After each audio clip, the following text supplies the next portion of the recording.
ഈ പ്രപഞ്ചത്തിലെ എല്ലാത്തിനും ഒരു ജാതകമുണ്ടെന്ന് പറയും.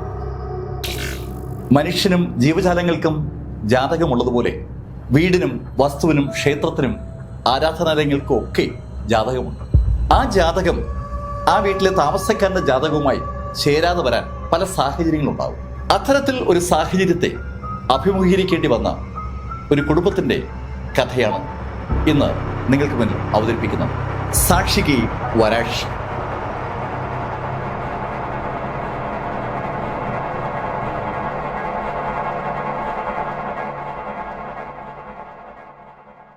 നമസ്കാരം.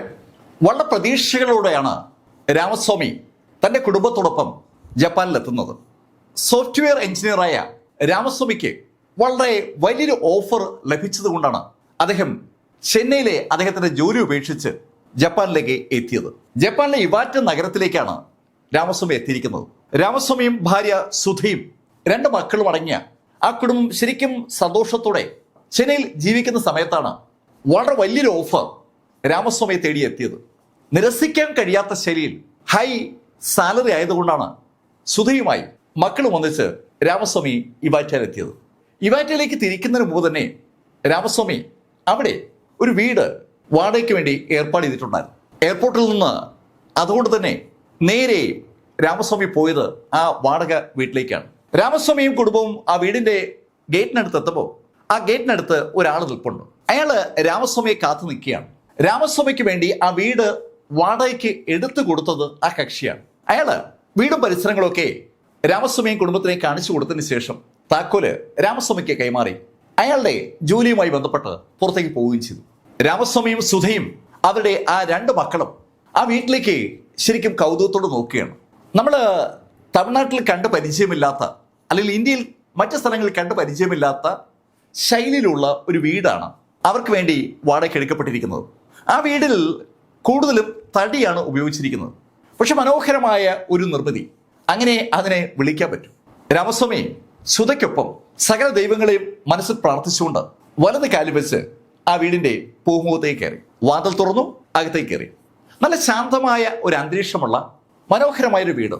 ആ വീടിന്റെ പ്രത്യേകത ആ വീട്ടിൽ എല്ലാ ഫർണിച്ചറും ഉണ്ടെന്നുള്ളതാണ്. എല്ലാ കാര്യങ്ങളും അവിടെ അറേഞ്ച് ചെയ്തിട്ടുണ്ട്.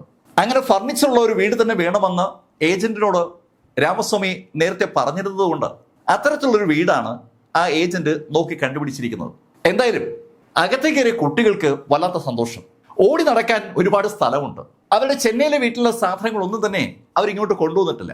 ഇവിടെ തൽക്കാലം ഒരു 3 വർഷത്തെ കരാറാണ് രാമസ്വാമിക്കുള്ളത്.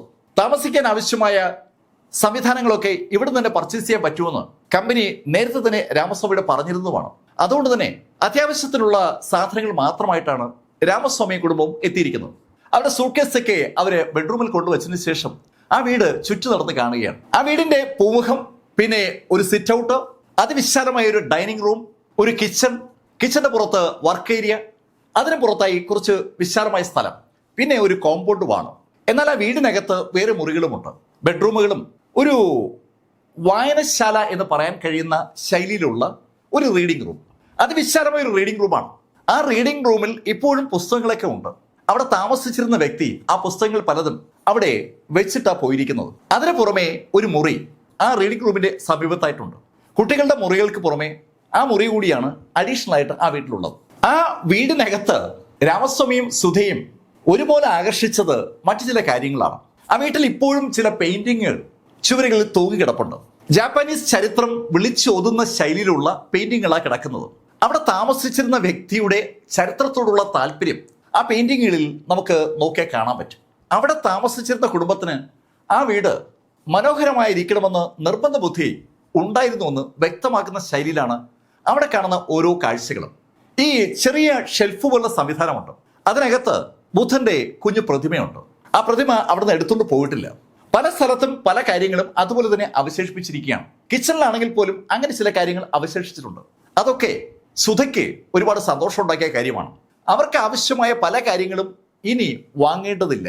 ഏതൊരു പുതിയ താമസക്കാർക്കും ജസ്റ്റ് അങ്ങ് സ്റ്റാർട്ട് ചെയ്യാൻ കഴിയുന്ന ശൈലിയിൽ അവിടെ എല്ലാം അറേഞ്ച്ഡ് ആണെന്ന് പറയാം. അതെന്തായാലും രാമസ്വാമിയും സുധയും ഒരുപാട് സന്തോഷിപ്പിക്കുമ്പോൾ ആ 2 കുട്ടികളും ആ വീടിനകത്ത് ഓടി കളിക്കുകയാണ്. അവരെല്ലാ മുറിയിലും ഓടി ഓടി കയറി നോക്കുന്നുണ്ട്. മാസ്റ്റർ ബെഡ്റൂമിലും അവരുടെ ബെഡ്റൂമുകളിലും അതുപോലെ റീഡിംഗ് റൂമിലും അതിനോട് അനുബന്ധിച്ചുള്ള റൂമിലും എല്ലാം ഓടി കളിക്കുകയാണ്. ശരിക്കും ഒരു ആഹ്ലാദവും ഒരു സന്തോഷമൊക്കെ ആ ദിവസം മുതൽ ആ കുടുംബത്തിൽ ഉണ്ടാകുകയാണ്. നല്ല സമയത്താണ് ചെന്നൈയിൽ നിന്ന് അവിടേക്ക് വരാൻ അവർക്ക് തോന്നിയത്. അതുകൊണ്ടാണ് ഇത്ര മനോഹരമായ ഒരു വീട് കിട്ടിയത്. രാമസ്വാമിക്ക് സന്തോഷം വരാൻ ഒരു കാര്യം കൂടിയുണ്ട്. ആ വീട്ടിൽ നിന്ന് അധികം ദൂരത്തല്ല തൻ്റെ ഓഫീസ് എന്നുള്ള കാര്യം ഇതിനിടയിൽ രാമസ്വാമി അന്വേഷിച്ച് മനസ്സിലാക്കിയിട്ടുണ്ട്. വേണമെങ്കിൽ നടന്നു പോകാവുന്ന ദൂരത്താണ് രാമസ്വാമിയുടെ ആ ഓഫീസ് സ്ഥിതി ചെയ്യുന്നത്. നടന്നു പോകാൻ താല്പര്യമില്ലെങ്കിൽ രാമസ്വാമിയെ വിളിക്കാനായി ഓഫീസിലെ വാഹനം വരികയും ചെയ്യും. ആ കാര്യങ്ങളൊക്കെ രാമസ്വാമി നേരത്തെ തന്നെ അന്വേഷിച്ച് ബോധ്യപ്പെട്ട കാര്യമാണ്. എന്തായാലും ആ ദിവസം ശരിക്കും സന്തോഷകരമായി കടന്നുപോയി. അവർക്ക് ആവശ്യമായ ചില സാധനങ്ങളൊക്കെ വാങ്ങാനായി രാമസ്വാമിയും സുധയും മക്കളും ഒന്നിച്ച് വൈകുന്നേരത്തോടുകൂടി മാർക്കറ്റിലേക്ക് നീങ്ങി. അടിപൊളി സൂപ്പർ മാർക്കറ്റാണ് സമീപത്തുള്ളത്. അവിടെ നിന്ന് അവർക്ക് വേവിക്കാനുള്ള ആഹാര സാധനങ്ങളുടെ റാ മെറ്റീരിയൽസും മറ്റ് സംവിധാനങ്ങളൊക്കെ വാങ്ങി അവര് തിരിച്ച് വീട്ടിലേക്ക് എത്തി. ആ വീട്ടിലെ ആദ്യത്തെ രാത്രി അന്നാണ്. വിവാഹം കഴിച്ച് ആദ്യ രാത്രിയിൽ ഒന്നിച്ചു കഴിയുന്ന ഒരു കുടുംബത്തിന്റെ അതേ മൈൻഡ് സെറ്റിലാണ് രാമസ്വാമിയും സുധയും. ഒരുപാട് ദൂരം അവരെ വീട്ടിൽ നിന്ന് തരണം ചെയ്ത് എത്തിയിരിക്കുകയാണ്. ഒരു വലിയ പ്രതീക്ഷയോട് കൂടിയാണ് എത്തിയിരിക്കുന്നത്. അതിനെക്കുറിച്ചൊക്കെ പറഞ്ഞുകൊണ്ട് രണ്ടുപേരും അവർ ബെഡ്റൂമിൽ അങ്ങ് കിടക്കുകയാണ്. മക്കൾ രണ്ടുപേരും അടുത്ത റൂമിൽ സുഖനിദ്രയിലാണ്. സമയം ഏകദേശം ഒരു 12 മണിയൊക്കെ കഴിഞ്ഞു കാണും. സുധയും രാമസ്വാമിയും നല്ല ക്ഷീണത്തിലുമാണ്. യാത്ര ഒത്തിരി നടത്തിയാണ് ചെന്നൈയിൽ നിന്ന് അവരെത്തിയിരിക്കുന്നത്. അതിൻ്റെതായ ക്ഷീണത്തിൽ രണ്ടുപേരും ഉറങ്ങി തുടങ്ങുമ്പോൾ രാമസ്വാമി പെട്ടെന്ന് ഉണർന്നു. ഏതൊരു ശബ്ദം കേട്ടതുപോലെ രാമസ്വാമിക്ക് തോന്നി.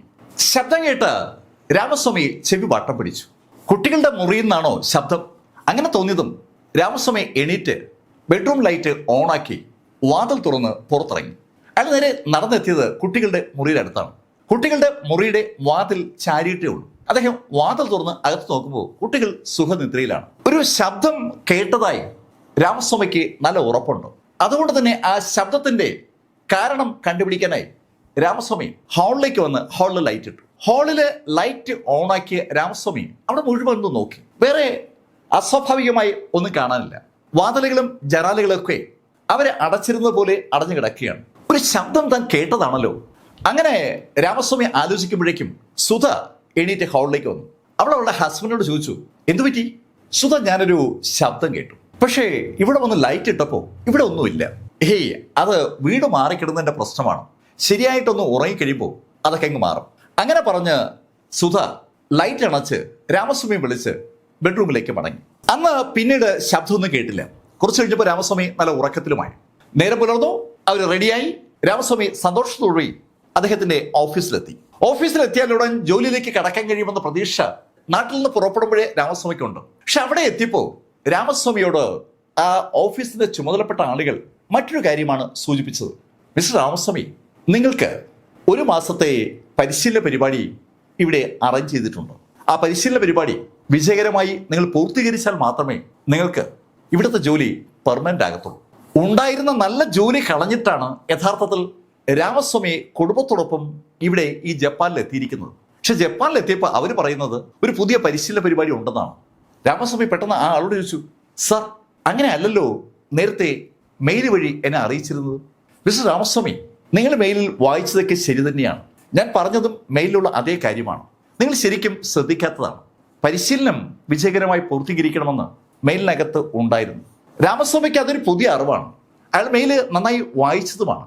സംശയം തോന്നിയ രാമസ്വാമി അദ്ദേഹത്തിന്റെ മൊബൈൽ ഓണാക്കി ആ മെയില് ഒന്നുകൂടെ വായിച്ചു. ആ മെയിലിൽ വളരെ വ്യക്തമായി ആ കാര്യം സൂചിപ്പിച്ചിരിക്കുന്നത് അപ്പോഴാണ് രാമസ്വാമി കാണുന്നത്. 1 മാസത്തെ പരിശീലന പരിപാടി രാമസ്വാമിക്ക് വേണ്ടി സ്ഥാപനം അറേഞ്ച് ചെയ്തിട്ടുണ്ടെന്നും ആ പരിശീലന പരിപാടി വിജയകരമായി പൂർത്തീകരിച്ചാൽ മാത്രമേ ജോലി കൺഫേം ആകൂ എന്നും മെയിലിനകത്ത് പറയുന്നുണ്ട്. പക്ഷെ എന്തുകൊണ്ടോ ആ കാര്യം രാമസ്വാമിയുടെ ശ്രദ്ധയിൽപ്പെട്ടിരുന്നില്ല. ഈ പരിശീലന പരിപാടിയെക്കുറിച്ചുള്ള ഡയലോഗ് യഥാർത്ഥത്തിൽ വളരെ പ്രോമിനന്റ് ആയിട്ട് തന്നെ ആ മെയിലിലുള്ളതാണ്. തന്റെ ശ്രദ്ധയിൽ ഇത് എന്തുകൊണ്ടാണ് പെടാത്തത്? രാമസ്വാമിക്ക് ഒരു എത്തുപിടിയും കിട്ടുന്നില്ല. എന്നാലും രാമസ്വാമി ആ ഓഫീസിലെ സഹപ്രവർത്തകരെയൊക്കെ പരിചയപ്പെട്ടു. പിറ്റേ ദിവസം മുതലാണ് പരിശീലന പരിപാടി തുടങ്ങുക. അപ്പൊ അതുമായി ബന്ധപ്പെട്ട ചില കാര്യങ്ങളൊക്കെ പൂർത്തീകരിക്കുന്നതിനുള്ള സമയം രാമസ്വാമിക്ക് സ്ഥാപനം കൊടുത്തിട്ടുണ്ട്. ചില പർച്ചേസിങ് കാര്യങ്ങളൊക്കെ രാമസ്വാമി ചെയ്യണം. ചില പ്രിപ്പറേഷൻസ് ഒക്കെ രാമസ്വാമി അതിനുവേണ്ടി ചെയ്യേണ്ടതുണ്ട്. ആ പ്രിപ്പറേഷൻസ് ഒക്കെ പൂർത്തീകരിച്ചു കഴിഞ്ഞതും രാമസ്വാമി വീട്ടിലേക്ക് മടങ്ങിയെത്തി. വീട്ടിൽ മടങ്ങിയെത്തിയ രാമസ്വാമി സുധയോട് കാര്യം പറഞ്ഞു. 1 മാസത്തെ പരിശീലനം ഉണ്ടെന്നും ആ പരിശീലനം കഴിഞ്ഞാൽ മാത്രമേ നിയമനം പെർമനന്റ് ആകൂ എന്നുള്ള കാര്യം സുധയോട് പറഞ്ഞപ്പോൾ സുധ രാമസ്വാമിയെ ആശ്വസിപ്പിച്ചു. ഏയ്, പരിശീലനം നിങ്ങൾക്ക് ഒരു ബുദ്ധിമുട്ടും ഉണ്ടാക്കില്ല. എത്ര പരിശീലനത്തിലാണ് നിങ്ങൾ പങ്കെടുത്തിരിക്കുന്നത്? ഏത് സ്ഥാപനവും ഉദ്യോഗാർത്ഥികൾ എടുക്കുമ്പോൾ ഒരു പരിശീലനം കൊടുക്കും. ആ പരിശീലനത്തിൽ പരാജയപ്പെടുന്ന ആളിനെ പിന്നെ ആ സ്ഥാപനത്തിന് എങ്ങനെ നിയമിക്കാൻ പറ്റും? അതിനെക്കുറിച്ച് ആലോചിച്ച് നിങ്ങൾ ടെൻഷൻ അടിക്കണ്ട. സുധ വളരെ വ്യക്തമായി അക്കാര്യം പറഞ്ഞപ്പോൾ രാമസ്വാമിക്ക് ഒരു ആശ്വാസമായി. രാമസ്വാമി ഒരു സീനിയർ സോഫ്റ്റ്വെയർ എഞ്ചിനീയറാണ്. അദ്ദേഹം പുതുതായി ഇടപെടാൻ പോകുന്ന ആ സോഫ്റ്റ്വെയറുമായി ബന്ധപ്പെട്ട കാര്യങ്ങളൊക്കെ നാട്ടിൽ ചെന്നൈയിലായിരിക്കുമ്പോൾ നോക്കി പരിചയപ്പെട്ട കാര്യങ്ങളുമാണ്. പക്ഷെ ഇവിടെ ജപ്പാനിൽ പുതിയ കുറെ കാര്യങ്ങൾ കൂടി അവർ സിലബസിന്റെ ഭാഗമായി ആഡ് ചെയ്തിരിക്കുകയാണ്. അതിനകത്തുള്ള രാമസ്വാമിയുടെ ആ ഒരു കപ്പാസിറ്റി രാമസ്വാമി പരിശീലനം കഴിയുന്നതോടുകൂടി തെളിയിച്ചാൽ മാത്രമേ രാമസ്വാമിയെ അവരുടെ പാർട്ടാക്കത്തുള്ളൂ. രാമസ്വാമി ആ കാര്യങ്ങളൊക്കെ സുധയോട് പറഞ്ഞപ്പോൾ സുധ രാമസ്വാമിയോട് പറഞ്ഞു, അതൊന്നും നിങ്ങൾക്ക് വിഷയമാവില്ല. ഇതിനു മുമ്പ് എത്രയോ പുതിയ കാര്യങ്ങൾ നിങ്ങൾ പഠിച്ചിരിക്കുന്നു. അതൊക്കെ വിട്. നമുക്ക് കുട്ടികളെ സ്കൂളിൽ ജോയിൻ ചെയ്യിക്കാനുള്ള പരിപാടി നോക്കാം. പിറ്റേന്ന് രാവിലെ പരിശീലന പരിപാടിയിൽ രാമസ്വാമിക്ക് പങ്കെടുക്കേണ്ടതുണ്ട്. അതിനിടയിൽ സ്കൂളിൽ കുട്ടികളെ ചേർക്കാനുള്ള അവസരം രാമസ്വാമിക്കില്ല. രാമസ്വാമി സുധയോട് പറഞ്ഞു, സുധ, എനിക്ക് നാളെ തന്നെ പരിശീലന പരിപാടിയിൽ ചേർന്നേ പറ്റൂ. ട്രെയിനിങ് രാവിലെ 10 മണിക്ക് സ്റ്റാർട്ട് ചെയ്യും. ഞാൻ നിന്നെയും കുട്ടികളെയും സ്കൂളിന് മുന്നിൽ കൊണ്ടുവന്നാക്കാം. നീ കുട്ടികളെ എൻറോൾ ചെയ്യിക്കാനുള്ള ഫോം അവിടെ സബ്മിറ്റ് ചെയ്ത് അവരെ എൻറോൾ ചെയ്യിക്കും. എന്തെങ്കിലും ആവശ്യമുണ്ടെങ്കിൽ എന്നെ വിളിക്കും. സുധയ്ക്ക് ഈ കാര്യങ്ങളൊക്കെ നല്ല പരിചയമാണ്. ചെന്നൈയിലായിരുന്നപ്പോഴും കുട്ടികൾക്ക് വേണ്ടി സ്കൂളിൽ പോകുന്നതും അവരുടെ അഡ്മിഷൻ കാര്യങ്ങളൊക്കെ കംപ്ലീറ്റ് ചെയ്യുന്നതും സുധ തന്നെയാണ്. സുധയും യഥാർത്ഥത്തിൽ ഒരു സോഫ്റ്റ്വെയർ എഞ്ചിനീയറാണ്. സുധ യഥാർത്ഥത്തിൽ കുട്ടികളെ വളർത്തുന്ന പരിപാടിക്ക് വേണ്ടി ജോലി താൽക്കാലികമായി ഉപേക്ഷിച്ചിരിക്കുന്ന സമയമാണ്. സുധ അതുകൊണ്ട് തന്നെ രാമസ്വാമി അങ്ങനെ പറഞ്ഞപ്പോൾ അതിനകത്ത് വലിയ അസ്വാഭാവികതൊന്നും കണ്ടില്ല. ആ രാത്രിയിൽ ഉറങ്ങാൻ കിടക്കുമ്പോൾ രാമസ്വാമിയുടെ മനസ്സിൽ ആ ട്രെയിനിങ് ഒരു വലിയ കീറാമുട്ടിയായി വന്നിരിക്കുകയാണ്. ഒരു ഭയം രാമസ്വാമിക്ക് അകാരണമായി ഫീൽ ചെയ്യുകയാണ്. താൻ പരിശീലനത്തിൽ പരാജയപ്പെട്ടു പോകുമോ എന്നൊരു പേടി രാമസ്വാമിക്കുണ്ട്. ജീവിതത്തിൽ ആദ്യമായിട്ടാണ് രാമസ്വാമിക്ക് അങ്ങനെ ഒരു ഭയം ഉണ്ടാകുന്നത്. ഇതിനു മുമ്പ് ഒരുപാട് പരിശീലന പരിപാടികൾ രാമസ്വാമി പങ്കെടുത്തിട്ടുണ്ട്. പക്ഷെ ഈ പരിശീലന പരിപാടിയിൽ പങ്കെടുക്കണം എന്ന് കേട്ട നിമിഷം മുതൽ ഒരു ഭയം രാമസ്വാമിക്കുണ്ട്. പരാജയപ്പെടുമോ എന്നുള്ള ഭയമാണ് രാമസ്വാമിയെ അലട്ടുന്നത്. അതിനെക്കുറിച്ച് ആലോചിച്ച് കിടന്ന രാമസ്വാമി എപ്പോഴോ ഉറക്കത്തിലേക്ക് വഴുതി വീണു. എപ്പോഴാണെന്ന് അറിയത്തില്ല, ഒരു ശബ്ദം രാമസ്വാമി കേട്ടു. തലേദിവസം കേട്ടതുപോലൊരു ശബ്ദമാണ്. ആ കേട്ട ശബ്ദത്തെ ഒന്ന് അനലൈസ് ചെയ്തപ്പോൾ ആരോ നടക്കുന്ന ശബ്ദം പോലെയാണ് രാമസ്വാമിക്ക് തോന്നിയത്. അങ്ങനെ തോന്നിയതും രാമസ്വാമി എണീറ്റ് ലൈറ്റ് ഇട്ട് ബെഡ്റൂം തുറന്ന് പുറത്തിറങ്ങി. ഹാളിലെ ലൈറ്റ് ഇട്ടപ്പോൾ അവിടെ ആരുമില്ല. തികഞ്ഞ നിശബ്ദത അത് മാത്രമാണ് ആ ഹാളിനകത്തുള്ളത്. ബെഡ്റൂമിലെ ലൈറ്റ് സുധയുടെ കണ്ണിൽ വീണതുകൊണ്ടാകാം സുധ കണ്ണു തുറന്നപ്പോൾ ഹസ്ബൻഡ് രാമസ്വാമി ബെഡിലില്ല. അവർ പെട്ടെന്ന് എണീറ്റ് പുറത്തു വന്നപ്പോൾ രാമസ്വാമി ഹാളിൽ നിൽക്കുകയാണ്. എന്തു പറ്റി? സുധ, ആരോ നടക്കും പോലെ എനിക്ക് തോന്നി. ഇവിടെ ആരാ ഇപ്പം നടക്കാനുള്ളത്? നിങ്ങൾ ആവശ്യമില്ലാത്ത കാര്യങ്ങളെക്കുറിച്ച് ആലോചിക്കുന്നുണ്ട് ഈ തോന്നലൊക്കെ ഉണ്ടാകുന്നത്. ഞാൻ പറഞ്ഞില്ലേ, നമ്മൾ ഒരു സ്ഥലത്തുനിന്ന് മറ്റു സ്ഥലത്തേക്ക് മാറുമ്പോൾ നമ്മുടെ മനസ്സിൽ ഇതുപോലുള്ള ചില ചിന്തകളൊക്കെ കടന്നു വരും. നിങ്ങൾ അതൊക്കെ വിട്ടേക്ക്. ഇപ്പോൾ ഒരു ടെൻഷൻ നിങ്ങൾക്കുണ്ട്, ട്രെയിനിങ്ങിനെ കുറിച്ച് ആലോചിച്ചുകൊണ്ട്. എനിക്കറിയാം നിങ്ങൾക്കൊരു ഭയമുണ്ട്, ട്രെയിനിങ്ങിൽ പരാജയപ്പെട്ടു പോകുമെന്ന്. നിങ്ങൾ അതിനെക്കുറിച്ച് ആലോചിക്കേണ്ടതെന്ന് ഞാൻ പറഞ്ഞതല്ലേ. അത് വെറും ഒരു പരിശീലനമാണ്, ട്രെയിനിങ് ആണ്. നിങ്ങളെ ട്രെയിൻ ചെയ്ത് അവരുടെ ആവശ്യത്തിന് അവർ വളർത്തിയെടുക്കാൻ ശ്രമിക്കുന്നതാണ്. അതിൽ നിങ്ങളെങ്ങനെ പരാജയപ്പെടും? പരാജയം എന്ന വാക്ക് തന്നെ നിങ്ങൾ വിട്ടേക്ക്. സുധ വലിയൊരു ഉപദേശകയുടെ ശൈലിയിൽ രാമസ്വാമിയെ ഉപദേശിച്ച് ലൈറ്റൊക്കെ ഓഫ് ചെയ്ത് ബെഡ്റൂമിലേക്ക് കൊണ്ടുവന്നു. തുടർച്ചയായി 2ാമത്തെ ദിവസമാണ് രാമസ്വാമി ബെഡ്റൂമിൽ നിന്ന് എണീറ്റ് പുറത്തേക്ക് ഇറങ്ങുന്നത്. അതിനെക്കുറിച്ച് ആലോചിച്ചുകൊണ്ടാണ് സുധ കിടന്നത്. നേരെ പുലർന്നപ്പോൾ ബെഡ്റൂമിന്റെ വാതിൽ തുറന്ന് പുറത്തിറങ്ങി അടുക്കളയിലേക്ക് നടക്കുന്നതിനിടയിൽ ഹാളിലേക്ക് വളരെ യാദൃശ്യവശാൽ സുധയുടെ കണ്ണ് ഒന്ന് പാറി വീണു. അവൾ പെട്ടെന്ന് ആ ഹാളിൽ ഒരു കാഴ്ച കണ്ടത്. അത് കണ്ടതും അവൾ വേഗം ആ ഹാളിലെ പ്രധാന വാതിലിന്റെ അടുത്തെത്തി. ഹാളിൽ നിന്ന് പുറത്തേക്കുള്ള വാതിലിന്റെ ഭാഗത്ത് അവളുടെ മക്കളുടെ കളിപ്പാട്ടങ്ങൾ ഭംഗിയായി അടുക്കി വെച്ചിരിക്കുകയാണ്. ഈ പിള്ളേർ ഇത് എപ്പോഴാ ഈ കളിപ്പാട്ടം ഇവിടെ കൊണ്ടുവച്ചത്? അങ്ങനെ ചോദിച്ചുകൊണ്ട് അവൾ ആ കളിപ്പാട്ടങ്ങളെടുത്ത് ആ ഹാളിൽ നിന്ന് തിരിച്ച് കുട്ടികളുടെ ബെഡ്റൂമിൽ കൊണ്ടുവന്ന് അവിടെ അടുക്കി വെച്ചു. കുട്ടികൾ രണ്ടും നല്ല ഉറക്കത്തിലാണ്. സുധ അവരും നോക്കിയിട്ട് കിച്ചണിലേക്ക് നീങ്ങി. അതിവേഗം സുധ രാവിലത്തെ പ്രഭാത ഭക്ഷണം ഉണ്ടാക്കുന്ന പരിപാടിയിലേക്ക് കടക്കുകയാണ്. അതിനിടയിൽ രാമസ്വാമി എണീറ്റു. രാമസ്വാമി കൂടി കിച്ചണിലെത്തി. കിച്ചണിൽ രാമസ്വാമി സുധയെ സഹായിക്കുന്നിടയിൽ സുധ രാമസ്വാമിയോട് പറഞ്ഞു, നമ്മുടെ പിള്ളേരെ ഈ കളിപ്പാട്ടങ്ങളൊക്കെ എടുത്താൽ വെക്കേണ്ട സ്ഥലത്ത് വെക്കത്തില്ല. ആ ഹാളിൽ വാതിലിനടുത്താണ് ആ കളിപ്പാട്ടം കൊണ്ടുവച്ചിരുന്നത്. വാതിലിനടുത്തോ? അതെ, വാതിലിനടുത്ത്. ഏയ് സുധ, നീ അതെപ്പോഴാ കണ്ടത്? രാവിലെ? രാത്രി ഞാൻ ഹാളിൽ ലൈറ്റ് ഇട്ടപ്പോൾ അവിടെ കളിപ്പാട്ടം ഇല്ലായിരുന്നല്ലോ. ഏയ്, നിങ്ങളത് ശ്രദ്ധിക്കാത്താവും. ഞാൻ എണീക്കുമ്പോൾ കുട്ടികൾ ഉണർന്നിട്ടില്ല. കുട്ടികൾ എന്തിനാ രാത്രി എണീറ്റ് കളിപ്പാട്ടം അവിടെ കൊണ്ടുവയ്ക്കുന്നത്?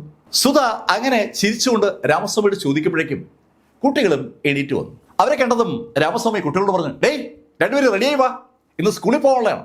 കുട്ടികൾ ഉടൻ തന്നെ റെഡിയാകാനുള്ള തയ്യാറെടുപ്പിലേക്ക് കടന്നു. ഏകദേശം ഒരു അരമണിക്കൂർ കഴിഞ്ഞപ്പോൾ രണ്ടുപേരും ആ ഡൈനിങ് ഹാളിൽ ഡൈനിങ് ടേബിളിന്റെ അടുത്തെത്തി. അപ്പോഴേക്കും രാമസ്വാമിയും റെഡിയായി എത്തിയിട്ടുണ്ട്. സുധ അവർക്ക് എല്ലാവർക്കുള്ള ഭക്ഷണം എടുത്ത് മേശപ്പുറത്ത് നിരത്തി വെച്ചിരിക്കുകയാണ്. സുധയും അവർക്കൊപ്പം ഭക്ഷണം കഴിക്കായിരുന്നു. സുധ ആ കുട്ടികളോട് ചോദിച്ചു, ഏയ്, നിങ്ങളോട് ഞാൻ പറഞ്ഞിട്ടില്ലേ കളിപ്പാട്ടങ്ങൾ ഹാളിൽ അങ്ങനെ അലസമായി ഇടരുന്നു? അമ്മ, ഞങ്ങളുടെ ഹാളിൽ കളിപ്പാട്ടം ഇട്ടില്ലായിരുന്നു. കൃഷ്ണ, കള്ളം പറയുന്നു. ഞാനിപ്പോ ആ കളിപ്പാട്ടങ്ങൾ എടുത്ത് നിന്റെ മുറി കൊണ്ട് വെച്ചതല്ലേ ഉള്ളൂ. അമ്മ, അത് ഞാൻ കൊണ്ടുവച്ചതല്ല. പിന്നെ നീ കൊണ്ടുവയ്ക്കാത്ത അൻപ് കൊണ്ടുവച്ചു. അൻപ് ചേട്ടനല്ല.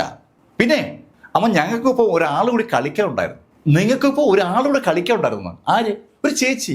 കൃഷ്ണ എന്ന 4 വയസ്സുകാരിയായ ആ കുട്ടി ആ ഡയലോഗ് പറഞ്ഞതും രാമസ്വാമിയുടെ കയ്യിലിരുന്ന ഗ്ലാസ് ആ മേശയിലേക്ക് വീണതും ഒരേ നിമിഷത്തിലാണ്. പെട്ടെന്ന് രാമസ്വാമി ഞെട്ടിയെന്ന് വ്യക്തം. സുധയും ശരിക്കും അമ്പരന്ന് പോയി. അവൾ ആ ഗ്ലാസ്സിലേക്കും രാമസ്വാമിയിലേക്ക് നോക്കിയിട്ട് കൃഷ്ണയോട് ചോദിച്ചു, കൃഷ്ണ, മോള് നീ എന്താ പറഞ്ഞേ? അമ്മ, ഒരു ചേച്ചി ഞങ്ങൾക്കൊപ്പം കളിക്കാനുണ്ടായിരുന്നു. കൃഷ്ണ പറഞ്ഞ കാര്യം തികച്ചും അസംഭവ്യമായ കാര്യമാണ്. അങ്ങനെ തോന്നിയതും സുധ അൻപുവിന്റെ നേരെ നോക്കി. അൻപു, മോനെ, കൃഷ്ണ പറയുന്നത് സത്യമാണോടാ? അമ്മ, ഞാൻ കണ്ടില്ല. അത് കേട്ടപ്പോഴാണ് സുധയുടെയും രാമസ്വാമിയുടെയും ശ്വാസം നേരെ വീണത്. കഴിഞ്ഞ രാത്രിയിൽ അവരല്ലാതെ 5ാമതൊരാൾ കൂടി അവിടെ ഉണ്ടായിരുന്നു എന്നുള്ള ഒരു കാര്യമാണ് കൃഷ്ണ പറയുന്നതിന്റെ ഉള്ളിൽ നിന്ന് അവർ മനസ്സിലാക്കിയത്. അങ്ങനെ സംഭവിച്ചുവെങ്കിൽ അതിന് ഒരുപാട് അർത്ഥങ്ങളുണ്ട്. കൃഷ്ണ ഒരു കൊച്ചുകുട്ടിയാണ്, അവൾക്ക് വെറുതെ തോന്നിയതാകും. എന്തായാലും ആ വിഷയം അവിടെ അവർ സ്റ്റോപ്പ് ചെയ്തു. രാമസ്വാമി സുധയോട് പറഞ്ഞു, സുധ, നീ റെഡിയാകുക, ഞാൻ അപ്പോഴേക്കും മക്കളെ ഒന്ന് ഒരുക്കാം, സ്കൂളിലേക്ക് ഇവരെ കൊണ്ടുപോകട്ടെ. ആ വിഷയം ഇനി വലിച്ചു നീട്ടുന്നത് ശരിയാകില്ല എന്ന് രാമസ്വാമിക്ക് തോന്നിയത് കൊണ്ടാണ് രാമസ്വാമി ആ വിഷയം അവിടെ സ്റ്റോപ്പ് ചെയ്തു. രാമസ്വാമി കുട്ടികളെ റെഡിയാക്കുന്നിടയിൽ സുധ ബാത്റൂമിലേക്ക് കയറി. കുറച്ച് സമയം കഴിഞ്ഞപ്പോൾ കുളിയൊക്കെ കഴിഞ്ഞ് ഡ്രസ്സ് ചേഞ്ച് ചെയ്ത് കഴിഞ്ഞ് സുധ പുറത്തിറങ്ങിയപ്പോൾ രാമസ്വാമി അയാളുടെ അന്നത്തെ ഒഫീഷ്യൽ ഡ്രസ്സ് ഇടാനായി ആ മുറിയിലെ അലമാര തുറന്നു. അലമാര തുറന്ന് അയാളുടെ ഡ്രസ്സ് പുറത്തേക്കെടുത്ത രാമസ്വാമി ഉറക്കെ ഒരു വിളി, സുധ! മക്കളുടെ അടുത്ത് നിൽക്കായിരുന്നു സുധ. പെട്ടെന്ന് ഓടി അകത്തേക്ക് വന്ന്, എന്തു പറ്റി? സുധ, നീ എന്തായി കാണിച്ചിരിക്കുന്നത്? അങ്ങനെ പറഞ്ഞുകൊണ്ട് രാമസ്വാമി ആ ഡ്രസ്സ് കാണിക്കുമ്പോൾ സുധ അത് കണ്ടു. രാമസ്വാമിയുടെ ആ ഒഫീഷ്യൽ ഡ്രസ്സിന്റെ മുകളിൽ കറുത്ത പൊടി വാരി വിതറിയിരിക്കുകയാണ്. സുധ അമ്പരപ്പോടെ ആ ഷർട്ടിലേക്ക് നോക്കി. അന്ന് ട്രെയിനിങ് ഒഫീഷ്യലി സ്റ്റാർട്ട് ചെയ്യുകയാണ്. ആ ട്രെയിനിങ്ങിന് കമ്പനി നൽകിയിരിക്കുന്ന ഡ്രസ്സാണ് യഥാർത്ഥത്തിൽ രാമസ്വാമി ഇടേണ്ടത്. ആ ഡ്രസ്സിലാണ് കറുത്ത പൊടി വീണിരിക്കുന്നത്. സുധ പെട്ടെന്ന് ആ ഡ്രസ്സിനടുത്ത് വന്ന് ആ പൊടിയിലേക്കും അലമാരയിലേക്ക് വന്ന് നോക്കി. ആ അലമാരയിലേക്ക് നോക്കിയ സുധ രാമസ്വാമിയോട് പറഞ്ഞു, ഹേ, ആ അലമാരയ്ക്ക് അകത്ത് നോക്കി, ആ അലമാരയുടെ മുകളിൽ നിന്ന് പൊടി വീണിരിക്കുന്നത്. അപ്പോഴാണ് രാമസ്വാമിയും അത് ശ്രദ്ധിച്ചത്. അലമാരയ്ക്കുള്ളിൽ നിന്ന് കറുത്ത പൊടി താഴോട്ട് വീണിരിക്കുന്നത്. എന്തായാലും ആ കറുത്ത പൊടി ട്രെയിനിങ് തുടങ്ങുന്ന ദിവസം തന്നെ തന്റെ ഡ്രസ്സിൽ പറ്റിപ്പിടിച്ചതിൽ ഒരു അസ്വസ്ഥത രാമസ്വാമിക്ക് തോന്നുകയും ചെയ്തു. സുധയ്ക്ക് അത് മനസ്സിലായി. സുധ വേഗം ആ ഡ്രസ്സ് എടുത്ത് കുടഞ്ഞ് വൃത്തിയാക്കി രാമസ്വാമിക്ക് കൊടുത്തു. അങ്ങനെ ആ ഡ്രസ്സ് കൊടുത്തിട്ട് രാമസ്വാമിയെ ഒന്ന് ചേർത്ത് പിടിച്ചിട്ട് സുധ രാമസ്വാമിയോട് പറഞ്ഞു, വിട്ടേക്ക്, ആവശ്യമില്ലാത്ത കാര്യങ്ങളെക്കുറിച്ച് ഇപ്പൊ ആലോചിക്കണ്ട. ഇന്ന് നമുക്ക് ഒരുപാട് കാര്യങ്ങൾ ചെയ്യാനില്ലേ, അതിനെക്കുറിച്ച് മാത്രം ആലോചിക്കും. അങ്ങനെ പറഞ്ഞുകൊണ്ട് സുധ അവളുടെ ഭർത്താവിനെ അവളുടെ ദേഹത്തോട് ചേർത്ത് നിർത്തി കെട്ടിപ്പിടിക്കുകയാണ്. രാമസ്വാമിക്ക് ടെൻഷൻ തോന്നുന്ന സമയത്ത് സുധ സ്ഥിരം ചെയ്യുന്ന ഒരു പരിപാടിയാണത്. അങ്ങനെ സുധ രാമസ്വാമി ഇങ്ങനെ ചേർത്ത് പിടിക്കുമ്പോൾ ഒരു മാതാവ് കുഞ്ഞിനെ ആശ്ലേഷിക്കുമ്പോൾ ഒരു ഫീലാണ് ആ സമയത്ത് രാമസ്വാമിക്ക് അനുഭവപ്പെടുക. അയാള് ആ ഒരു വാത്സല്യം അനുഭവിച്ച് അങ്ങനെ അല്പനേരം നിന്ന് കാണും. പെട്ടെന്ന് അയാളങ്ങ് ശാന്തനായി. എന്തായാലും രാമസ്വാമി സുധയും മക്കളെയും കൊണ്ട് ഒരു ടാക്സിയിൽ മക്കളുടെ സ്കൂളിനടുത്തേക്ക് നീങ്ങി. അവിടെ ആ ടാക്സിയിൽ അവരെ ഇറക്കിയതിനു ശേഷം രാമസ്വാമി ഓഫീസിലേക്ക് മടങ്ങി. അന്ന് രാമസ്വാമി മടങ്ങി എത്തുമ്പോൾ സുധ സ്കൂളിലെ വിശേഷങ്ങളൊക്കെ രാമസ്വാമിയോട് പങ്കുവച്ചു. കൃഷ്ണയ്ക്കും അൻപിനും അവരുടെ സ്കൂള് നല്ല ഇഷ്ടമായിട്ടുണ്ട്. നല്ല വൃത്തിയുള്ള മനോഹരമായൊരു സ്കൂൾ. ആ സ്കൂളിന്റെ പ്രത്യേകത കളിസ്ഥലങ്ങളാണ്. ധാരാളം കളിസ്ഥലമുണ്ട്. ആ കളികളിൽ വ്യാപൃതരായിരിക്കുന്ന കുട്ടികളെ കണ്ട് ആകെ ത്രില്ലടിച്ചാണ് അൻപും കൃഷ്ണയും വീട്ടിലേക്ക് വന്നിരിക്കുന്നത്. രണ്ടുപേരും ആ കാര്യം രാമസ്വാമി വന്നപ്പോൾ രാമസ്വാമിയോട് പറയുകയും ചെയ്തു, അച്ഛാ, നല്ല സ്കൂള്, കളിക്കാൻ ഒത്തിരി സ്ഥലമുണ്ട്. അൻപാണ് കൂടുതൽ പറയുന്നത്. അൻപ് നേരത്തെ പഠിച്ച ചെന്നൈയിലെ സ്കൂളിൽ കളിക്കാൻ വിടുന്നത് തന്നെ അപൂർവമായിട്ടാണ്. ഇവിടെ അൻപ് കാണുന്നത് കുട്ടികൾ കളിക്കുന്നതാണ്. കളിക്കാൻ ഒരുപാട് ആഗ്രഹമുള്ള ആളാണ് അൻപ്. ആ അൻപിന്റെ ആഗ്രഹം ഇതാ നടക്കാൻ പോവുകയാണ്. കുട്ടികളുടെ ആ സന്തോഷം അതാണല്ലോ സർവ്വപ്രധാനം. രാമസ്വാമിക്കും സുധയ്ക്കും എന്തായാലും ആ സ്കൂളും കുട്ടികളുടെ സന്തോഷവും അങ്ങ് ഇഷ്ടപ്പെട്ടു എന്ന് പറയാം. ആ സന്ധ്യ അതിവേഗം കടന്നു പോവുകയാണ്. ഡൈനിങ് ഹാളിലെ ഭക്ഷണമൊക്കെ കഴിഞ്ഞ് അത്യാവശ്യം ടി വി ഒക്കെ കണ്ടതിന് ശേഷം കുട്ടികളെ ഉറക്കിന് ശേഷം സുധയും രാമസ്വാമിയും അന്ന് വരെയുള്ള കാര്യങ്ങളൊക്കെ ചർച്ച ചെയ്തിട്ട് നാളെ ചെയ്യാനുള്ള കാര്യങ്ങളൊക്കെ പ്ലാൻ ചെയ്തു. ഏകദേശം ഒരു 10 മണി കഴിഞ്ഞപ്പോൾ അവര് ബെഡ്റൂമിലേക്ക് കയറി. ആ രാത്രിയിൽ സുധ രാമസ്വാമിയെ അടുത്ത് കിടക്കുമ്പോൾ രാമസ്വാമിയുടെ ഒരു കൈ അവളുടെ ദേഹത്തോട് പിടിച്ചു വെച്ചിരിക്കുകയാണ്. കഴിഞ്ഞ 2 രാത്രിയിലും രാമസ്വാമി ബെഡ്റൂമിൽ നിന്ന് ഇറങ്ങിപ്പോയത് സുധയുടെ മനസ്സിലുണ്ട്. ഇന്ന് രാമസ്വാമി അവിടുന്ന് അങ്ങനെ എണീക്കുകയാണെങ്കിൽ ആ നിമിഷം അവൾക്കും അത് അറിയണം. അതിനുവേണ്ടിയാണ് അവൾ ആ കൈ പിടിച്ചു വെച്ചത്. പക്ഷെ ആ കൈ അങ്ങനെ പിടിച്ചു വെച്ചപ്പോൾ രാമസ്വാമിക്ക് അതൊരു ആശ്വാസമായി. കൂടെ ഒരാളുള്ള ഒരു ഫീല് രാമസ്വാമിക്ക് അത് നൽകിയെന്ന് പറയാം. അന്ന് നല്ല ക്ഷീണമുള്ളത് കൊണ്ടാകാം രാമസ്വാമി വേഗം അങ്ങ് ഉറങ്ങിപ്പോയി. നല്ല ഉറക്കത്തിലേക്ക് രാമസ്വാമി അങ്ങ് വഴുതി വീഴുമ്പോൾ രാമസ്വാമിയുടെ കൈ പിടിച്ചിരിക്കുന്ന സുധ തികച്ചും അപ്രതീക്ഷിതമായി ഒരു ശബ്ദം കേട്ടു. ആരോ നടക്കുന്ന ശബ്ദം. അതാണ് സുധ കേൾക്കുന്നത്. അവള് ചെവി വട്ടം പിടിച്ചു. അവരുടെ ബെഡ്റൂമിന് പുറത്തുകൂടി ആരോ നടക്കുന്ന വ്യക്തമായ കാലടി ശബ്ദമാണ് സുധ കേൾക്കുന്നത്. തലേ ദിവസം അവളുടെ ഭർത്താവ് അവളോട് അങ്ങനെ ഒരു ശബ്ദം കേട്ട കാര്യം പറഞ്ഞതാണ്. ആ ചിന്ത സുധയുടെ മനസ്സിലേക്ക് കടന്നു വന്നതും അവൾ ഭർത്താവിനെ നോക്കി. രാമസ്വാമി നല്ല ഉറക്കത്തിലാണ്. ഉറക്കത്തിലായിരിക്കുന്ന രാമസ്വാമിയെ വിളിക്കണമോ വേണ്ടയോ? ഒരു നിമിഷം അതിനെക്കുറിച്ച് ആലോചിച്ച സുധ രാമസ്വാമിയുടെ കൈ പതുക്കെ രാമസ്വാമിയുടെ ദേഹത്തേക്ക് ചേർത്ത് വെച്ചതിന് ശേഷം ഇടതു ഭാഗത്തുകൂടി കട്ടിൽ നിന്ന് എണീറ്റു. സുധ ആ റൂമിലെ ലൈറ്റ് ഓണാക്കി. അതിനുശേഷം അവള് വാതിൽ തുറന്നു. വാതിൽ തുറന്ന സുധ ഹാളിലേക്ക് നോക്കുമ്പോൾ അവിടെ ഹാളിൽ ഇരുട്ടത്ത് ഒരു കൊച്ചു കുട്ടി നിൽക്കുന്ന വ്യക്തമായ കാഴ്ച സുധയുടെ കണ്ണിൽപ്പെട്ടു.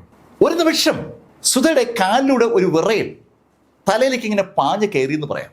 പെട്ടെന്ന് ഒരു ധൈര്യം വന്ന സുധ ആ ഹാളിലെ ആ ലൈറ്റിന്റെ സ്വിച്ചിലൊന്ന് അമർത്തി. ആ ഹാളിൽ ലൈറ്റ് വന്നതും സുധ ശരിക്കും ഞെട്ടലോടുകൂടി ആ കാര്യം മനസ്സിലാക്കുകയാണ്. അവിടെ ആ ഹാളിൽ നിൽക്കുന്നത് അവളുടെ മകൾ കൃഷ്ണയാണ്. 4 വയസ്സ് മാത്രം പ്രായമുള്ള കൃഷ്ണ ആ ഇരുട്ടത്ത് ആ ഹാളിൽ അങ്ങനെ വന്ന് നിൽക്കുകയാണ്. ആ കാഴ്ച കണ്ട സുധ ഓടി കൃഷ്ണ അടുത്തെത്തി. കൃഷ്ണ അടുത്ത് ഓടിയെത്തിയ സുധ കുനിഞ്ഞ് കൃഷ്ണയെ എടുത്തു പൊക്കുകയാണ്. മോളെ എന്തിനാ നീ ഇവിടെ നിൽക്കുന്നേ? ശരിക്കും കൃഷ്ണയെ സുധ എടുത്ത് മുകളിലേക്ക് ഉയർത്തുമ്പോൾ കൃഷ്ണയുടെ മുഖത്ത് ഒരു ഭാവവുമില്ല. അവിടെ സുധ പെട്ടെന്ന് കുലിക്കുകയാണ്. നന്നായിട്ടത് കുലിക്കിയപ്പോൾ അവൾക്ക് എന്തോ ബോധം വന്നതുപോലെ അവളുടെ അമ്മയെ നോക്കി. അമ്മ, ഏയ് കൃഷ്ണ, നീ എങ്ങനെ ഇവിടെ വന്നു? അങ്ങനെ ചോദിച്ചപ്പോ അവൾ ചുറ്റും നോക്കി. അവളുടെ അമ്മയുടെ കയ്യിൽ ഇരിക്കുകയാണ്. ഹാളിലാ അമ്മ നിൽക്കുന്നത്. അവളുടെ മുഖത്ത് ഇപ്പൊ ഒരു അമ്പരപ്പുണ്ട്. അത് മനസ്സിലാക്കിയ സുധ അവളുമായി നേരെ അൻപ് കിടക്കുന്ന അടുത്തേക്ക് വന്നു. അൻപ് നല്ല ഉറക്കത്തിലാണ്. മോളെ, നീ എന്തിനാ എണീറ്റ് നടന്നത്? അമ്മ, ഞാൻ നടന്നില്ലല്ലോ. കൃഷ്ണ എങ്ങനെ പറഞ്ഞപ്പോ സുധ കൃഷ്ണയെ അൻപിന്റെ അടുത്ത് കിടത്തിയിട്ട് ചുറ്റും തലയിണയൊക്കെ പറക്കി വെച്ച് അല്പനേരം കട്ടിലെങ്ങനെ ഇരുന്നു. തന്റെ മകൾ സ്വപ്നം കണ്ടിട്ട് രാത്രി ഇറങ്ങി നടക്കുന്ന ഒരു ശീലം തുടങ്ങിയിരിക്കുകയാണ്. കൃഷ്ണ ഇറങ്ങി നടന്നപ്പോൾ ഉള്ള ശബ്ദമാണ് തലേ ദിവസം അവളുടെ ഭർത്താവ് രാമസ്വാമി കേട്ടിരിക്കുന്നത്. സുധയ്ക്ക് കാര്യം മനസ്സിലാകുന്നുണ്ട്. മകളുടെ ഈ സ്വഭാവം കുഴപ്പമാവുമോ? ആ ഒരു ചോദ്യം സുധയുടെ മനസ്സിൽ വരുന്നുണ്ട്. അങ്ങനെ ആ ചോദ്യം മനസ്സിൽ വന്നതും സുധ കൃഷ്ണന്റെ മുഖത്തേക്ക് സൂക്ഷിച്ചു നോക്കുകയാണ്. അവൾ ശാന്തമായി ഉറങ്ങുകയാണ്. അവളുടെ അടുത്ത് അവളുടെ ജ്യേഷ്ഠൻ അൻപും നല്ല ഉറക്കത്തിലാണ്. കുറെ നേരം അവിടെ സുധ ഇരുന്ന് കാണും. പെട്ടെന്ന് കാൽപ്പര്യമാറ്റം കേട്ട് സുധ തിരിഞ്ഞു നോക്കുമ്പോൾ രാമസ്വാമി അങ്ങോട്ട് കടന്നു വന്നു. എന്താ സുധ? രാമസ്വാമി അങ്ങനെ ചോദിച്ചതും സുധ ഒന്നും മിണ്ടാതെ ആ കട്ടിൽ നിന്ന് എണീറ്റ് രാമസ്വാമിയുടെ കൈ പിടിച്ച് പെട്ടെന്ന് ആ മുറിന്ന് പുറത്തിറങ്ങി. അവള് ആ വാതിലങ്ങി ചാരി. സുധ ശബ്ദം ഉണ്ടാക്കാതിരിക്കാൻ ശ്രമിക്കുകയാണെന്ന് മനസ്സിലാക്കിയ രാമസ്വാമി സുധയ്ക്കൊപ്പം അവരുടെ ബെഡ്റൂമിലേക്ക് നടന്നു. ബെഡ്റൂമിൽ എത്തിയതും സുധ രാമസ്വാമിയോട് പറഞ്ഞു, ചേട്ടാ, പുറത്താരോ നടക്കുന്ന ശബ്ദം കേട്ട ഞാൻ നമ്മുടെ മുറിയിൽ നിന്ന് പുറത്തിറങ്ങിയപ്പോൾ ഞാൻ കാണുന്നത് നമ്മുടെ മോൾ കൃഷ്ണ അവിടെ ഹാളിൽ നിൽക്കുന്നതാണ്. അവള് നടന്നു പോയ ശബ്ദമാണ് ഞാൻ യഥാർത്ഥത്തിൽ കേട്ടത്. മോക്ക് രാത്രി ഇറങ്ങി നടക്കുന്ന ഒരു സ്വഭാവം ഉണ്ടെന്ന് തോന്നുന്നു. ഹേയ് സുധ, നീ എന്തായി പറയുന്നത്? അവൾക്ക് രാത്രി ഇറങ്ങി നടക്കുന്ന സ്വഭാവം അങ്ങനെ എന്തെങ്കിലും ഉണ്ടായിരുന്നെങ്കിൽ നമ്മൾ ചെന്നൈയിലായിരിക്കുമ്പോൾ നമ്മുടെ ശ്രദ്ധപ്പെടില്ല അത്. ചേട്ടാ, അങ്ങനെ ചോദിച്ചാൽ എനിക്കിപ്പോൾ ഒരു ഉത്തരമില്ല. പക്ഷെ ഞാൻ കണ്ടതാണ് മോള് അവിടെ ഹാളിൽ നിൽക്കുന്നത്. ഞാൻ അവളെ അവിടെ മുറി കൊണ്ടുവന്ന് കിടത്തിയിരിക്കുകയാണ്. അങ്ങനെ സുധ പറയുമ്പോൾ ശരിക്കൊരു ടെൻഷൻ സുധയുടെ മുഖത്തുണ്ട്. രാമസ്വാമിയും സുധയും ആ ബെഡിൽ കയറി ഇരുന്നിട്ടും രണ്ടുപേർക്കും കിടക്കാൻ അങ്ങോട്ട് തോന്നുന്നില്ല. ഒരു ടെൻഷൻ ഇപ്പൊ രണ്ടുപേർക്കും ഉണ്ട്. തികച്ചും അപ്രതീക്ഷിതമാണ് കൃഷ്ണയെക്കുറിച്ചുള്ള ആ വിവരം. അത് അവളെ എങ്ങനെ ബാധിക്കും, ആ ഒരു ടെൻഷൻ ഇപ്പോൾ രണ്ടുപേർക്കും ഉണ്ട്. എന്തായാലും ആ രാത്രി അങ്ങനെ കഴിഞ്ഞു. പിറ്റേന്ന് രാവിലെ മക്കളെ വിളിച്ചുണർത്തി അവരൊരുക്കി സ്കൂളിലേക്കൊക്കെ കൊണ്ടുപോകുന്ന ആ സമയമാകുമ്പോൾ പതുപോലെ രാമസ്വാമിയുടെ ഡ്രസ്സിൽ കറുത്ത പൊടി വീണ് കിടക്കുകയാണ്. തലേദിവസത്തെ ദേഷ്യം ഇപ്രാവശ്യം രാമസ്വാമി കാണിച്ചില്ല. രാമസ്വാമി തന്നെ ആ ഷർട്ട് എടുത്ത് കുടഞ്ഞ് ആ പൊടിയൊക്കെ കളഞ്ഞിട്ട് ഷർട്ട് ഇട്ടു. ആ അലമാരയിൽ നിന്ന് കറുത്ത പൊടി അടർന്ന് വീഴുന്നതാണ്. അവധി ദിവസമാകുമ്പോൾ അലമാരകളൊക്കെ തുടച്ച് വൃത്തിയാക്കണം. കുറെ കാലങ്ങളായി ഉപയോഗിക്കാതെ കിടക്കുന്ന വീടായതുകൊണ്ടാകും ഈ ശൈലിയിൽ പൊടി അലമാരയിൽ നിന്ന് വീഴുന്നത്. രാമസ്വാമിക്ക് ഇപ്പോൾ കാര്യം അറിയാം. അടുത്ത 2 ദിവസങ്ങളിൽ പ്രത്യേകിച്ച് വിഷയങ്ങളൊന്നുമില്ലാതെ അങ്ങ് കടന്നുപോയെങ്കിലും വെള്ളിയാഴ്ച എത്തിയപ്പോൾ ഒരു സംഭവം ഉണ്ടായി. അന്ന് രാവിലെ ഡൈനിങ് ടേബിളിൽ എല്ലാവരും ഭക്ഷണം കഴിക്കാൻ ഇരിക്കുമ്പോൾ സാധാരണഗതിയിൽ വാതോരാതെ സംസാരിക്കുന്ന കൃഷ്ണ അന്ന് തികച്ചും നിശബ്ദയാണ്. അത് കണ്ട സുധ കൃഷ്ണയോട് ചോദിക്കുകയും ചെയ്തു, ഏയ് കൃഷ്ണ, നീ എന്താടി മിണ്ടാതിരിക്കുന്നത്? അങ്ങനെ ചോദിച്ചപ്പോൾ അവള് സുധയെ നോക്കിയത് പോലുമില്ല. കൃഷ്ണയുടെ കണ്ണുകൾ അവളുടെ മുന്നിലിരിക്കുന്ന ആഹാരത്തിൽ മാത്രമാണ്. അവൾ വേറെ എങ്ങോട്ടും നോക്കുന്നില്ല. കൃഷ്ണന്റെ പ്രായം 4 വയസ്സാണ്. ആ 4 വയസ്സുകാരി അങ്ങനെ ശാന്തമായി അവളുടെ ഭക്ഷണത്തിലേക്ക് അങ്ങനെ നോക്കിയിരിക്കുന്നത് അപ്പോഴാണ് രാമസ്വാമി ശ്രദ്ധിക്കുന്നത്. രാമസ്വാമി കൃഷ്ണയോട് ചോദിച്ചു, ഏയ് കൃഷ്ണ. രാമസ്വാമി അങ്ങനെ വിളിച്ചിട്ടും കൃഷ്ണയുടെ ഭാഗത്തുനിന്ന് ഒരു അനക്കവുമില്ല. അമ്മയും അച്ഛനും കൃഷ്ണ കൃഷ്ണ എന്ന് വിളിക്കുന്നത് ഇതിനിടയിൽ അൻപിന്റെ ശ്രദ്ധയപ്പെട്ടിരുന്നു. അൻപ് കൃഷ്ണയുടെ കയ്യിൽ തട്ടി. അവളുടെ കയ്യിൽ 2 തവണ തട്ടിയപ്പോഴാണ് ശരിക്കും അവള് തല ഉയർത്തുന്നത്. തല ഉയർത്തി കൃഷ്ണ കാണുന്നത് അവളെ തന്നെ നോക്കിയിരിക്കുന്ന സുധയും രാമസ്വാമിയും അതുപോലെ അൻപിനെയാണ്.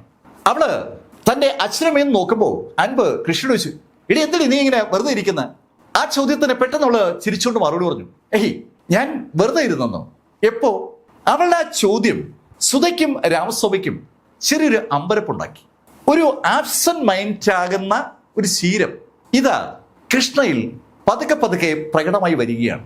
രാത്രിയിൽ ഇറങ്ങി നടക്കുന്ന സ്വഭാവം കാണിച്ച കൃഷ്ണ തികച്ചും അപ്രതീക്ഷിതമായി കുറെ നേരത്തേക്ക് ആബ്സെന്റ് മൈൻഡ് ആയിരിക്കുകയാണ്. ഇത്തരം വിഷയങ്ങളുമായി ബന്ധപ്പെട്ട് ധാരാളം കാര്യങ്ങൾ വായിച്ചിട്ടുള്ള ആളാണ് സുധ. അതുകൊണ്ട് തന്നെ സുധയ്ക്ക് അങ്ങനെ ഒരു തോന്നലാണ് ഉണ്ടായത്. പക്ഷെ ആ വിഷയം കൂടുതൽ സംസാരിക്കാൻ പറ്റിയ സന്ദർഭം അതല്ല എന്നതുകൊണ്ട് രാമസ്വാമിയും സുധയും തുടർന്ന് ആ വിഷയം ചർച്ച ചെയ്തില്ല. അന്ന് സ്കൂളിലേക്ക് ആ ടീം പോയി, രാമസ്വാമി ഓഫീസിലേക്ക്. വൈകുന്നേരം അവർ മടങ്ങിയെത്തി. പ്രത്യേകിച്ച് അധികം സംഭവവികാസങ്ങളില്ലാതെ രാത്രി ഇങ്ങ് എത്തുകയാണ്. അവരാ വീട്ടിൽ താമസമാക്കിയ ആദ്യത്തെ വെള്ളിയാഴ്ചയാണ് കടന്നു വരുന്നത്. പിറ്റെന്നും അതിൻ്റെ പിറ്റെന്നും ശനി ഞായറും രാമസ്വാമിക്കും കുട്ടികൾക്കൊക്കെ അവധിയാണ്. അതുകൊണ്ട് തന്നെ ഒരു സന്തോഷത്തിന്റെ അന്തരീക്ഷത്തിലാണ് അവരെല്ലാവരും ഉറങ്ങാൻ കിടന്നത്. രാത്രി ഒത്തിരി സമയം കഴിഞ്ഞു കാണും. രാമസ്വാമിയും സുധയും നല്ല ഉറക്കത്തിലായിരിക്കുമ്പോൾ പെട്ടെന്നാണ് അവർ രണ്ടുപേരും ഒരുമിച്ച് ഞെട്ടി ഉണരുന്നത്. പുറത്ത് ആരോ സംസാരിക്കും പോലെ ഒരു തോന്നൽ അവർക്കുണ്ടായി. രണ്ടുപേരും വ്യക്തമായി ആ ശബ്ദം കേട്ടായിരുന്നു. ഈ രാത്രിയിൽ അവരുടെ വീടിനുള്ളിൽ ആരാ സംസാരിക്കുന്നത്? അങ്ങനൊരു ചോദ്യം രണ്ടുപേരുടെയും ഉള്ളിൽ ഒരുപോലെ ഉണ്ടായെന്ന് അവർ രണ്ടുപേരും മുഖത്തോടും നോക്കുമ്പോൾ രണ്ടുപേർക്കും മനസ്സിലാവുന്നുണ്ട്. പെട്ടെന്ന് രണ്ടുപേരും എണീറ്റു. അപ്പോഴും പുറത്ത് സംസാരം കേൾക്കുന്നുണ്ട്. ആരൊക്കെയോ തമ്മിൽ സംസാരിക്കുകയാണ്. രാമസ്വാമി വേഗം ലൈറ്റ് ഇട്ടു. രാമസ്വാമിയും സുധയും അതിവേഗം വാതിൽ തുറന്ന് പുറത്തിറങ്ങി. ഹാള് പൂർണ്ണ ഇരുട്ടിലാണ്. ഓടിച്ചെന്ന് ഹാള് ലൈറ്റ് ഇട്ട രാമസ്വാമി അത്ഭുതത്തോടെ ആ കാഴ്ച കാണുകയാണ്. അവിടെ ആ ഹാളിൽ റീഡിംഗ് റൂമിന്റെ ഭാഗത്തായി അൻപ് നിൽക്കുകയാണ്. അവൻ ഒറ്റയ്ക്കേ ഉള്ളൂ. പ്രകാശം അവനിൽ വീണിട്ടും ആ ഹാളിലെ ലൈറ്റിന്റെ പ്രകാശം അവന്റെ പുറത്തും വീണിരിക്കുകയാണ്. പക്ഷെ അവന് ഒരു അനക്കവുമില്ല. അവൻ ആ റീഡിംഗ് റൂമിന് അപ്പുറത്തുള്ള മുറിയുടെ ഭാഗത്തേക്ക് അങ്ങനെ നോക്കി നിൽക്കുകയാണ്. സുധയും രാമസ്വാമിയും ശരിക്കും കുതിക്കുകയായിരുന്നു എന്ന് പറയാം. അവർ രണ്ടും ഓടി അൻപിന്റെ അടുത്തെത്തിയ സുധയും രാമസ്വാമിയും അൻപിന്റെ കയ്യിൽ പിടിച്ചു. ഏയ് അൻപ് അൻപ് എന്താ ഇവിടെ? അങ്ങനെ രണ്ടുപേരും ചോദിക്കുമ്പോഴത്തേക്കും പെട്ടെന്ന് ഞെട്ടി ഉണരും പോലെ അൻപ് തിരിഞ്ഞ് അവന്റെ അച്ഛനും അമ്മയും നോക്കി. അവന്റെ മുഖത്ത് വല്ലാത്തൊരു അതിശയം. ഏയ് അൻപ്, നീ എന്താ ഇവിടെ നിൽക്കുന്നത്? അങ്ങനെ ആ ചോദ്യം വീണ്ടും സുധ ചോദിച്ചപ്പോ അവൻ ചുറ്റും നോക്കി. അവനും അങ്ങോട്ട് മനസ്സിലാകുന്നില്ല. അവന്റെ ആ നോട്ടം കാണുമ്പോൾ അറിയാം അവൻ ശരിക്കും അവിടെ എത്തിയത് എങ്ങനെയെന്ന് അവന് തന്നെ മനസ്സിലായിട്ടില്ലെന്ന്. അവനോട് ആ രാത്രിയിൽ കൂടുതൽ കാര്യങ്ങൾ ചോദിക്കുന്നത് കൊണ്ട് ഫലമില്ല എന്ന് തോന്നിയ രാമസ്വാമി അൻപിനെ പതുക്കെ തറന്നെടുത്ത് അൻപിന്റെ കൈ പിടിച്ച് പതുക്കെ മുറിയിലേക്ക് നടന്നു. അവര് ആ ബെഡ്റൂമിൽ എത്തുമ്പോൾ കൃഷ്ണ നല്ല ഉറക്കത്തിലാണ്. രാമസ്വാമി അൻപിനെ എടുത്ത് ബെഡിൽ കൃഷ്ണ അടുത്ത് കിടന്നു. അൻപിന് തലയിണയ്ക്ക് വെച്ച് അൻപിന്റെ പുറത്തുകൂടി ആ ഷീറ്റ് വിരിച്ചിട്ട് അവന്റെ അടുത്തായി ഇരുന്ന രാമസ്വാമി അവന് പുറത്തും തട്ടി. നീ ഉറയിക്കും. രാമസ്വാമി അങ്ങനെ തട്ടുമ്പോൾ സുധ അവന്റെ പുറകിൽ കൂടെ വന്ന് അവന്റെ നെറ്റിയിൽ പതുക്കെ തലോടുകയാണ്. ഏതാനും നിമിഷങ്ങൾ കഴിഞ്ഞതും അൻപ് സാവധാനം കണ്ണുകൾ അടച്ചു. സുധ അൻപിന്റെ തലയുടെ പുറകിൽ കുറെ നേരം അങ്ങനെ നിന്ന് കാണും. അത്രയും സമയം രാമസ്വാമി അൻപിന്റെ പുറത്ത് അങ്ങനെ തട്ടിക്കൊണ്ടിരിക്കുകയാണ്. അൻപ് പൂർണ്ണ നിദ്രയിലേക്ക് കടന്നുവെന്ന് ബോധ്യമായതും രാമസ്വാമി ശബ്ദമുണ്ടാക്കാതെ കട്ടിലിൽ എണീറ്റു. സുധയെ കൂടെ കൂട്ടി രാമസ്വാമി പുറത്തേക്ക് ഇറങ്ങി. അവർ രണ്ടുപേരും നടന്നെത്തിയത് ഹാളിലേക്കാണ്. ഹാളിലെ സോഫയിൽ രാമസ്വാമിയും സുധയും ഇരുന്നു. രണ്ടുപേരും ഒരക്ഷരം പോലും മിണ്ടുന്നില്ല. രണ്ടുപേരും മുഖത്തോടൊപ്പം നോക്കിയിരിക്കുകയാണ്. അസ്വാഭാവികമായ ചില കാര്യങ്ങൾ അവരുടെ ആ വീട്ടിനകത്ത് രാത്രി നടക്കുകയാണ്. ആദ്യം അവരുടെ ഇളയ മകൾ കൃഷ്ണ രാത്രി ഇറങ്ങി നടന്നുവെങ്കിൽ ഇപ്പൊ ഇതാ മൂത്ത മകൻ അൻപും ഇറങ്ങി നടന്നിരിക്കുകയാണ്. എന്താണ് ഇതിൻ്റെയൊക്കെ അർത്ഥം? രണ്ടുപേരും പരസ്പരം സംസാരിക്കുന്നില്ലെങ്കിലും അവരുടെ രണ്ടുപേരുടെ ഉള്ളിൽ ആ ചോദ്യമുണ്ട്. ഏകദേശം ഒരു 10-15 മിനിറ്റ് രണ്ടുപേരും ഒന്നും മിണ്ടാതെ അങ്ങനെ ഇരുന്ന് കാണും. ഒരുപാട് കാര്യങ്ങൾ അവരുടെ ഉള്ളിലൂടെ കടന്നു വരുന്നുണ്ട്. പക്ഷെ അതൊന്നും ഇപ്പോ സംഭാഷണത്തിൽ കടന്നു വരുന്നതേയില്ല. ഏകദേശം ഒരു 10-15 മിനിറ്റ് കഴിഞ്ഞപ്പോൾ രണ്ടുപേരും അവിടെ നിന്ന് എണീറ്റ് അവരെ ബെഡ്റൂമിലേക്ക് മടങ്ങി. ബെഡ്റൂമിൽ എത്തിയതും രാമസ്വാമി സുധയോട് ചോദിച്ചു, സുധ, ശരിക്കും എന്താണ് സംഭവിക്കുന്നത്? ചേട്ടാ, ഞാനും അതാ ആലോചിക്കുന്നത്. ശരിക്കും എന്താ സംഭവിക്കുന്നത്? സുധയ്ക്കും രാമസ്വാമിക്കും അങ്ങോട്ടും ഇങ്ങോട്ടും ആ കാര്യം പറയാൻ കഴിയുന്നു എന്നല്ലാതെ ഒരു ഉത്തരത്തിലേക്ക് ആ രാത്രി എത്താൻ പറ്റുന്നില്ല. അല്പനേരത്തിന് ശേഷം രാമസ്വാമി സുധയോട് പറഞ്ഞു, സുധ, നമുക്ക് തൽക്കാലം ഉറങ്ങാം. രാവിലെ നമുക്ക് ആലോചിക്കാം എന്താ സംഭവിച്ചത്. രണ്ടുപേരും ആ കിടക്കിലേക്ക് കിടന്നെങ്കിലും ഉറക്കം അവരിലേക്ക് എത്തിയില്ല എന്നാണ് സത്യം. എത്രയെങ്കിലും മണിക്കൂറുകൾ കഴിഞ്ഞാണ് രണ്ടുപേരുടെയും കണ്ണുകൾ ഒന്ന് അടഞ്ഞത്. അവരെ ഉണരുമ്പോൾ നേരം ശരിക്കും പുലർന്നിട്ടുണ്ട്. സൂര്യപ്രകാശം അടിച്ചിട്ടാണ് രണ്ടുപേരും ഉണരുന്നത് തന്നെ. പെട്ടെന്ന് സൂര്യപ്രകാശം മുഖത്ത് വീണപ്പോൾ ഞെട്ടി എണീറ്റ രണ്ടുപേരും അതിവേഗം ആ മുറിയിൽ നിന്ന് പുറത്തിറങ്ങി ഓടിയെത്തിയത് അവരുടെ മക്കൾ കിടക്കുന്ന മുറിയിലേക്കാണ്. അവിടെ അൻപും കൃഷ്ണയും നല്ല ഉറക്കത്തിലാണ്. അവരെ അങ്ങനെ കണ്ടപ്പോൾ സുധയ്ക്കും രാമസ്വാമിക്കും ഒരു ആശ്വാസമായി. ലേശം ലേറ്റായിട്ടാണ് അന്നത്തെ പ്രവർത്തനങ്ങളൊക്കെ ആരംഭിക്കുന്നത്. ആർക്കും ഒരിടത്ത് പോകേണ്ടതില്ലല്ലോ, അവധി ദിവസമാണ്.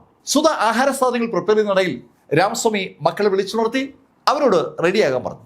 അവധി ആയതുകൊണ്ട് സ്കൂളിൽ പോകണ്ട എന്നുള്ള കാര്യം അറിയാവുന്ന കുട്ടികൾ രാമസ്വാമി വിളിച്ചുണർത്തി ഒത്തിരി നിർബന്ധിച്ചപ്പോഴാണ് റെഡിയാകാൻ തുടങ്ങിയത്. ഡൈനിങ് ടേബിളിൽ അന്നും പഴയതുപോലെ കൃഷ്ണ ഒരു ഉദാസീന ശൈലിയിലായിരുന്നത്. ഒരു മൂടി സ്റ്റൈലാണ് കൃഷ്ണയ്ക്ക്. സ്ഥിരമായി മൂടിയാണെന്ന് വെച്ചാൽ അല്ല, ഇടയ്ക്ക് കുറച്ച് നേരത്തേക്ക് അവളങ്ങ് ആബ്സെന്റ് മൈൻഡഡ് ആയി പോകും. ആ ഡൈനിങ് ടേബിളിൽ നടക്കുന്ന കാര്യങ്ങളുമായി അവൾക്ക് ഒരു ബന്ധവുമില്ലാത്തതുപോലെയാണ് കുറെ നേരത്തേക്കുള്ള അവളുടെ പെരുമാറ്റം. അത് സുധയെയും രാമസ്വാമിയും ശരിക്കും അസ്വരസ്യപ്പെടുത്തുന്നുണ്ട്. അവർക്ക് ഒരു വല്ലാത്ത ടെൻഷൻ കൂടി വരികയാണ്. അന്നേ ദിവസം രാത്രി ഏകദേശം ഒരു 1 മണിയായപ്പോൾ രാമസ്വാമി മുറിക്ക് പുറത്ത് കാൽപെരുമാറ്റം കേട്ടു. രാമസ്വാമിയാണ് ഞെട്ടി ഉണർന്നത്. രാമസ്വാമി അടുത്ത് കിടക്കുന്ന സുധയെ പതുക്കെ തട്ടി വിളിച്ചു. സുധ ഞെട്ടി ഉണർന്നതും അവളും ആ ശബ്ദം കേട്ടു. പുറത്ത് ആരോ നടക്കുന്ന ശബ്ദം. അവളുടെ മക്കളിൽ ആരോ എണീറ്റ് നടക്കുകയാണ്. അക്കാര്യം സുധയ്ക്ക് മനസ്സിലായി. സുധയും രാമസ്വാമിയും ഒന്ന് മുഖത്തോടെ ഒന്ന് നോക്കി. സുധ കട്ടിൽ നിന്ന് എണീക്കാൻ പോയതും രാമസ്വാമി സുധയുടെ കയ്യിൽ നിന്ന് പിടിച്ചിട്ട് അവളോട് പറഞ്ഞു, സുധ, നമുക്ക് ലൈറ്റ് ഇടാതെ പുറത്തിറങ്ങാം. വളരെ ശബ്ദം താഴ്ത്തിയാണ് രാമസ്വാമി സുധയോട് അത് പറഞ്ഞത്. അങ്ങനെ പറഞ്ഞ രാമസ്വാമിയും സുധയും കട്ടിലിൽ നിന്ന് ഇറങ്ങി പതുക്കെ അവരുടെ ബെഡ്റൂമിന്റെ വാതിലിന്റെ അടുത്തെത്തി. അവരാ വാതിലിന്റെ അടുത്തേക്ക് നടക്കുമ്പോൾ അവർക്ക് ആ ശബ്ദം കേൾക്കാം. ആരോ ആ ഹാളിൽ കൂടി നടക്കുന്ന ശബ്ദമാണ് അവർ കേൾക്കുന്നത്. രണ്ടുപേരും മുഖത്തോട് മുഖം ഒന്ന് നോക്കിയിട്ട് ശബ്ദമുണ്ടാക്കാതെ ആ വാതിലങ്ങ് തുറന്നു. വാതിൽ തുറക്കുമ്പോഴും അവർക്ക് ശബ്ദം കേൾക്കാം. വാതിലിന് പുറത്തേക്ക് 2 സ്റ്റെപ്പ് രാമസ്വാമി വെച്ചതും സുധ രാമസ്വാമിയുടെ കയ്യിൽ നിന്ന് പിടിച്ചു. അവള് കൈകൊണ്ട് കുട്ടികളുടെ ബെഡ്റൂമിലേക്ക് സിഗ്നൽ കാണിച്ചതും രാമസ്വാമി സുധയ്ക്കൊപ്പം ആ ബെഡ്റൂമിന് നേരെ നടന്നു. ബെഡ്റൂമിന്റെ വാതിൽ തുറന്ന് കിടക്കുകയാണ്. ആ ഇരുട്ടത്തും അവർക്ക് ആ കുട്ടികളുടെ ബെഡ്റൂമിൽ കിടക്കയിൽ അൻപ് മാത്രമേ ഉള്ളൂ എന്നുള്ള കാര്യം വ്യക്തമായി കാണാൻ പറ്റി. അപ്പോൾ കൃഷ്ണയാണ് ഇറങ്ങി നടക്കുന്നത്. അവളെന്തിനാ രാത്രി ഇറങ്ങി നടക്കുന്നത്? ആ ഒരു ചോദ്യം സ്വാഭാവികമായിട്ടും ആ നിമിഷം സുധയുടെയും രാമസ്വാമിയുടെയും മനസ്സിലേക്ക് വന്നു. അവർ രണ്ടുപേരും അങ്ങനെ തോന്നിയതും അതിവേഗം ആ ഹാളിലെ സ്വിച്ചിന്റെ ഭാഗത്തെത്തി സ്വിച്ച് ഓണാക്കി. ഹാളിൽ നല്ല പ്രകാശം. പക്ഷേ ഹാളിൽ കൃഷ്ണയില്ല. കൃഷ്ണ ഹാളിൽ ഇല്ല എന്ന കാര്യം മനസ്സിലായതും ശരിക്കും ഒരു ഭയം സുധയുടെയും രാമസ്വാമിയുടെയും ഉള്ളിലൂടെ ഇങ്ങനെ ഇരച്ചു കയറുകയാണ്. രണ്ടുപേരും കൃഷ്ണ ഹാളിൽ ഉണ്ടായിരിക്കുമെന്ന പ്രതീക്ഷയിലാണ് ലൈറ്റ് ഇട്ടത്. ആ ഹാളിന്റെ അറ്റത്ത് ലൈബ്രറിയാണ്. അവർ രണ്ടുപേരും അതിവേഗം ഓടി ആ ലൈബ്രറിയുടെ അടുത്തെത്തി. രാമസ്വാമിയെ ലൈബ്രറിക്ക് അകം നോക്കുമ്പോൾ സുധ രാമസ്വാമിയെ പാസ് ചെയ്ത് അടുത്ത മുറിയുടെ അടുത്തേക്ക് ഓടിയിരുന്നു. രാമസ്വാമി ആ ലൈബ്രറിയിൽ ഓരോ ഭാഗത്തും നോക്കുമ്പോൾ സുധയുടെ ശബ്ദം കേൾക്കുകയാണ്. കൃഷ്ണ, നീ ഇവിടെ എന്താ ചെയ്യുന്നേ? അങ്ങനെ സുധയുടെ ശബ്ദം കേട്ടതും രാമസ്വാമി ലൈബ്രറിയിൽ നിന്ന് പുറത്തിറങ്ങി സുധ നിൽക്കുന്ന ഭാഗത്തേക്ക് ഓടി. ലൈബ്രറിയുടെ സമീപത്തുള്ള മുറിയിൽ രാമസ്വാമി ആ കാഴ്ച കണ്ടു. അയാളുടെ ഇളയ മകൾ കൃഷ്ണ അവിടെ ഒറ്റയ്ക്ക് ഇരിക്കുകയാണ്. രാമസ്വാമി ചെല്ലുമ്പോൾ കൃഷ്ണയുടെ മറുപടിയാണ് രാമസ്വാമി കേൾക്കുന്നത്. എന്നോട് ഇവിടെ ഇരിക്കാൻ പറഞ്ഞു. അങ്ങനെ അവൾ പറഞ്ഞതും രാമസ്വാമി ആ മുറിയിൽ ലൈറ്റ് ഇട്ടു. ആ മുറിയിൽ ശരിക്കും പ്രകാശമായതും രാമസ്വാമിയും സുധയും ആ മുറി മുഴുവൻ നോക്കി. ആ മുറിയിൽ കൃഷ്ണയല്ലാതെ ആരുമില്ല. രാമസ്വാമി കൃഷ്ണ അടുത്തേക്ക് കുനിഞ്ഞ് അവളോട് ചോദിച്ചു, നിന്നോട് ആരാ ഇവിടെ ഇരിക്കാൻ പറഞ്ഞു? ചേച്ചി. ചേച്ചിയോ? അതെ ചേച്ചി, ചേച്ചിയാ എന്നോട് ഇവിടെ ഇരിക്കാൻ പറഞ്ഞു. അങ്ങനെ രാമസ്വാമിയോട് കൃഷ്ണ പറയുമ്പോഴാണ് സുധ ഒരു കാര്യത്തിൽ തന്നെ സൂക്ഷിച്ചു നോക്കുന്നത് രാമസ്വാമിയുടെ ശ്രദ്ധയപ്പെടുന്നത്. സുധയുടെ കണ്ണുകൾ പതിഞ്ഞിരിക്കുന്നത് കൃഷ്ണയുടെ കയ്യിലിരിക്കുന്ന ഒരു കുപ്പിയിലേക്കാണ്. ഒരു ഗ്ലാസ് കൊണ്ടുള്ള കുപ്പി ഇപ്പോൾ കൃഷ്ണയുടെ കയ്യിലുണ്ട്. ആ കുപ്പിക്കകത്ത് ഒരു കുഞ്ഞു പ്രതിമയുണ്ട്. അത് കണ്ട രാമസ്വാമി പെട്ടെന്ന് കൃഷ്ണയുടെ കയ്യിൽ നിന്ന് ആ കുപ്പി വാങ്ങിച്ചു. കൃഷ്ണ, ഈ കുപ്പി നിനക്ക് എവിടെ നിന്നാ കിട്ടിയ? ചേച്ചി തന്നതാ. ചേച്ചിയോ? അവൾ വീണ്ടും ചേച്ചിയുടെ കാര്യം പറഞ്ഞതും സുധ പെട്ടെന്ന് എണീറ്റ് ആ മുറി മുഴുവൻ ഒന്ന് പരിശോധിച്ചു തുടങ്ങി. ആ മുറിയിൽ കുറച്ച് ഫർണിച്ചർ മാത്രമേ ഉള്ളൂ. ആ ഫർണിച്ചറിന് അകത്തും പുറത്തും സൈഡിലും ജനാലയിലും വാതിലിലും എല്ലാം സുധ നോക്കിയാണ്. സുധ അങ്ങനെ നോക്കുമ്പോൾ രാമസ്വാമി കൃഷ്ണയോട് ചോദിച്ചു, നിന്റെ ചേച്ചി എവിടെ? ചേച്ചി ഇവിടെ ഉണ്ടായിരുന്നു. അവളുടെ തൊട്ടു മുമ്പിൽ ചേച്ചി ഉണ്ടായിരുന്നു എന്നാണ് അവൾ പറയുന്നത്. രാമസ്വാമിയും സുധയും വന്നപ്പോൾ ചേച്ചി അവിടെ നിന്ന് മാറിയതാവും. അവളുടെ അച്ഛനും അമ്മയും അവിടെ എത്തുന്നവരെ ആ ചേച്ചി അവിടെ ഉണ്ടായിരുന്നു എന്നുള്ള ശൈലിയിലാണ് കൃഷ്ണ ഇപ്പോൾ സംസാരിക്കുന്നത്. ഒരു ഉത്തരവും കിട്ടാത്ത ഒരു നിമിഷത്തിലേക്ക് സുധയും രാമസ്വാമിയും എത്തിയിരിക്കുകയാണ്. എന്തായാലും സുധ രണ്ട് കൈകൊണ്ട് കൃഷ്ണയെ കയ്യിലിങ്ങെടുത്തു. കൃഷ്ണയെ സുധ എടുക്കുമ്പോൾ രാമസ്വാമിയുടെ കണ്ണുകൾ കൃഷ്ണ ഇരുന്നതിന് തൊട്ടു മുമ്പുള്ള മാറ്റിൽ അങ്ങനെ ഉടക്കി നിൽക്കുകയാണ്. മാറ്റിൽ കുറേ പൊടിയുണ്ട്. ആ പൊടിയുടെ പുറത്ത് ആരോ ചവിട്ടി പോലുള്ള പാടുണ്ട്. പക്ഷെ ആ പാടുണ്ടായിരിക്കുന്നത് ശരിക്കും നനഞ്ഞ കാല് ആരോ വെച്ചതിന്റെ ഫലമായിട്ടാണ്. അങ്ങനെ തോന്നിയതും രാമസ്വാമി അയാളുടെ അടുത്ത് നിൽക്കുന്ന സുധ എടുത്തിരിക്കുന്ന കൃഷ്ണയുടെ കാലിലേക്ക് നോക്കി. അയാൾ സംശയം തരാൻ വേണ്ടി കൃഷ്ണയുടെ കാലിന്റെ അടിയിലൊന്ന് തൊട്ടു. കൃഷ്ണയുടെ കാല് നല്ല ഉണങ്ങി തന്നെ ഇരിക്കുകയാണ്. പക്ഷെ ഇവിടെ കൃഷ്ണ ഇരുന്നതിന് തൊട്ടു മുന്നിലുള്ള ആ മാറ്റിൽ പൊടിയിൽ ആരോ ചവിട്ടിയിട്ടുണ്ട്. ആ ചവിട്ടിയ ആള് നനഞ്ഞ കാലുകൊണ്ടാ ചവിട്ടിയിരിക്കുന്നത്. രാമസ്വാമി ആ മാറ്റിൽ പതിഞ്ഞ കാൽപ്പാടുകളിലേക്ക് നോക്കുന്നതും കൃഷ്ണയുടെ കാല് പിടിച്ച് നോക്കുന്നതൊക്കെ സുധ കാണുന്നുണ്ട്. അവള് ശരിക്കും നിശ്ചലയായി നിൽക്കുകയാണ്. എന്തൊക്കെയോ ആ വീട്ടിൽ സംഭവിക്കുകയാണ്. എന്താണ് ആ സംഭവങ്ങളുടെയൊക്കെ പിന്നിലുള്ള കാരണമെന്ന് സുധയ്ക്കോ രാമസ്വാമിക്കോ അറിയില്ല. അവർ രണ്ടുപേരും കൃഷ്ണയുമായിട്ട് ആ മുറിയിലെ ലൈറ്റ് ഓഫാക്കി ഹാളിലൂടെ കടന്നു വന്ന് ഹാളിലെ ലൈറ്റ് ഓഫാക്കിയതിനു ശേഷം കുട്ടികളുടെ ബെഡ്റൂമിലെത്തി. അവിടെ അപ്പോഴും അൻപ് നല്ല ഉറക്കത്തിലാണ്.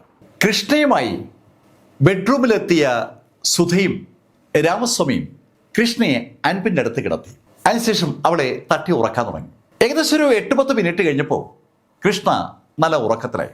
അൻപ് ഈ കാര്യങ്ങളൊന്നും അറിയാതെ അപ്പോഴും സുഖനിദ്രയിലാണ്. മക്കളെ രണ്ടുപേരെയും അല്പനേരം നോക്കിയിരുന്നിട്ട് രാമസ്വാമിയും സുധയും കൃഷ്ണയുടെ കയ്യിലിരുന്ന ആ ഗ്ലാസ് ജാറുമായി ഹാളിലേക്ക് വന്നു. അവിടെ സോഫയിൽ അവർ രണ്ടുപേരും അടുത്തടുത്തിരുന്ന് ആ ജാറ് നോക്കി. നല്ല കട്ടിയുള്ളൊരു ജാറാണ്, പക്ഷെ സുതാര്യമാണ്. അകത്തുള്ള പ്രതിമ ആ ജാറിന്റെ ഗ്ലാസിലെ ഭിത്തിയിലൂടെ കൃത്യമായി കാണാം. എന്താ ഈ സംഭവം? ഈ ജാറ് ഈ വീട്ടിൽ എവിടെയാണ് ഇരുന്നത്? കൃഷ്ണയ്ക്കിത് എങ്ങനെ കിട്ടിയത്? ഒരുപാട് ചോദ്യങ്ങളാണ് സുധയുടെയും രാമസ്വാമിയുടെയും മനസ്സിലേക്ക് വരുന്നത്. ആ ചോദ്യം വരുമ്പോൾ സുധ രാമസ്വാമിയോട് ചോദിച്ചു, ഇനി ഈ വീട്ടിന്റെ പ്രശ്നങ്ങളാകുമോ നമ്മൾ ഈ കാണുകയും കേൾക്കുന്നതിൻ്റെയൊക്കെ ബേസ്? ശരിക്കും അതേ സംശയം രാമസ്വാമിയുടെ മനസ്സിലുണ്ട്. ആ സംശയം സുധയോട് പറഞ്ഞാൽ സുധയ്ക്ക് ഭയം തോന്നുമല്ലോ എന്ന് കരുതിയിട്ട് രാമസ്വാമി യഥാർത്ഥത്തിൽ അതിനെക്കുറിച്ചൊന്നും പറയാതിരുന്നതാണ്. സുധ തന്നെ അങ്ങനെ സംസാരിച്ചപ്പോൾ രാമസ്വാമി സുധയോട് പറഞ്ഞു, എനിക്കും അങ്ങനെ ഒരു സംശയമുണ്ട്. എന്തായാലും നാളെ നമുക്ക് ഇതിനെക്കുറിച്ച് കൂടുതൽ അന്വേഷിക്കാം. അങ്ങനെ പറഞ്ഞിട്ട് രാമസ്വാമി സുധയുമായി ബെഡ്റൂമിലേക്ക് മടങ്ങി. ബെഡ്റൂമിലെത്തിയ അവർ ആ ഗ്ലാസ്സിലുള്ള ആ പ്രതിമയെ അവരുടെ അലമാരയിലേക്ക് വെച്ചു. ആ അലമാര യഥാർത്ഥത്തിൽ അവരുടെ കട്ടിലിന്റെ നേരെ എതിർഭാഗത്താണ്. ആ അലമാരയിൽ ആ പ്രതിമ അങ്ങനെ ഇരിക്കുമ്പോൾ സുധയ്ക്കും രാമസ്വാമിക്കും ആ ഗ്ലാസിനകത്തുള്ള പ്രതിമ അവരെ തന്നെ നോക്കുന്ന പോലെ ഒരു ഫീല്.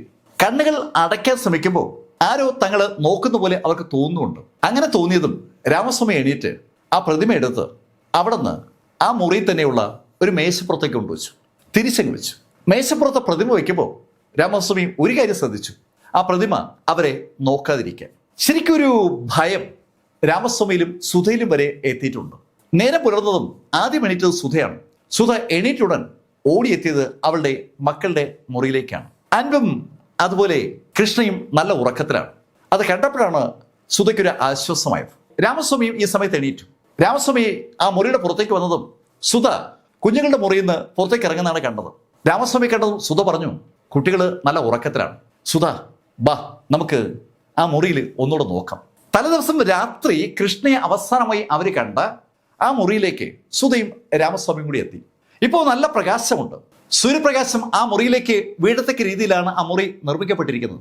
ആ മുറിയിൽ വിശദമായ ഒരു പരിശോധന തന്നെ അവർ രണ്ടുപേരും കൂടി നടത്തി. അവിടെ നിന്ന് അസ്വാഭാവികമെന്ന് പറയാൻ കഴിയുന്ന ഒന്നും തന്നെ അവർക്ക് കിട്ടിയില്ലെന്ന് പറയാം.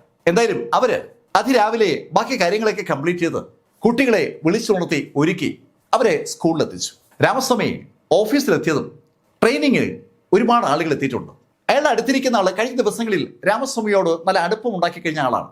ആ ആളോടായി രാമസ്വാമി അയാളുടെ വീട്ടിൽ നടക്കുന്ന കാര്യങ്ങളൊക്കെ സൂചിപ്പിച്ചു. ഒരു ജപ്പാൻകാരനാണ് അയാളുടെ അടുത്തിരുന്നത്.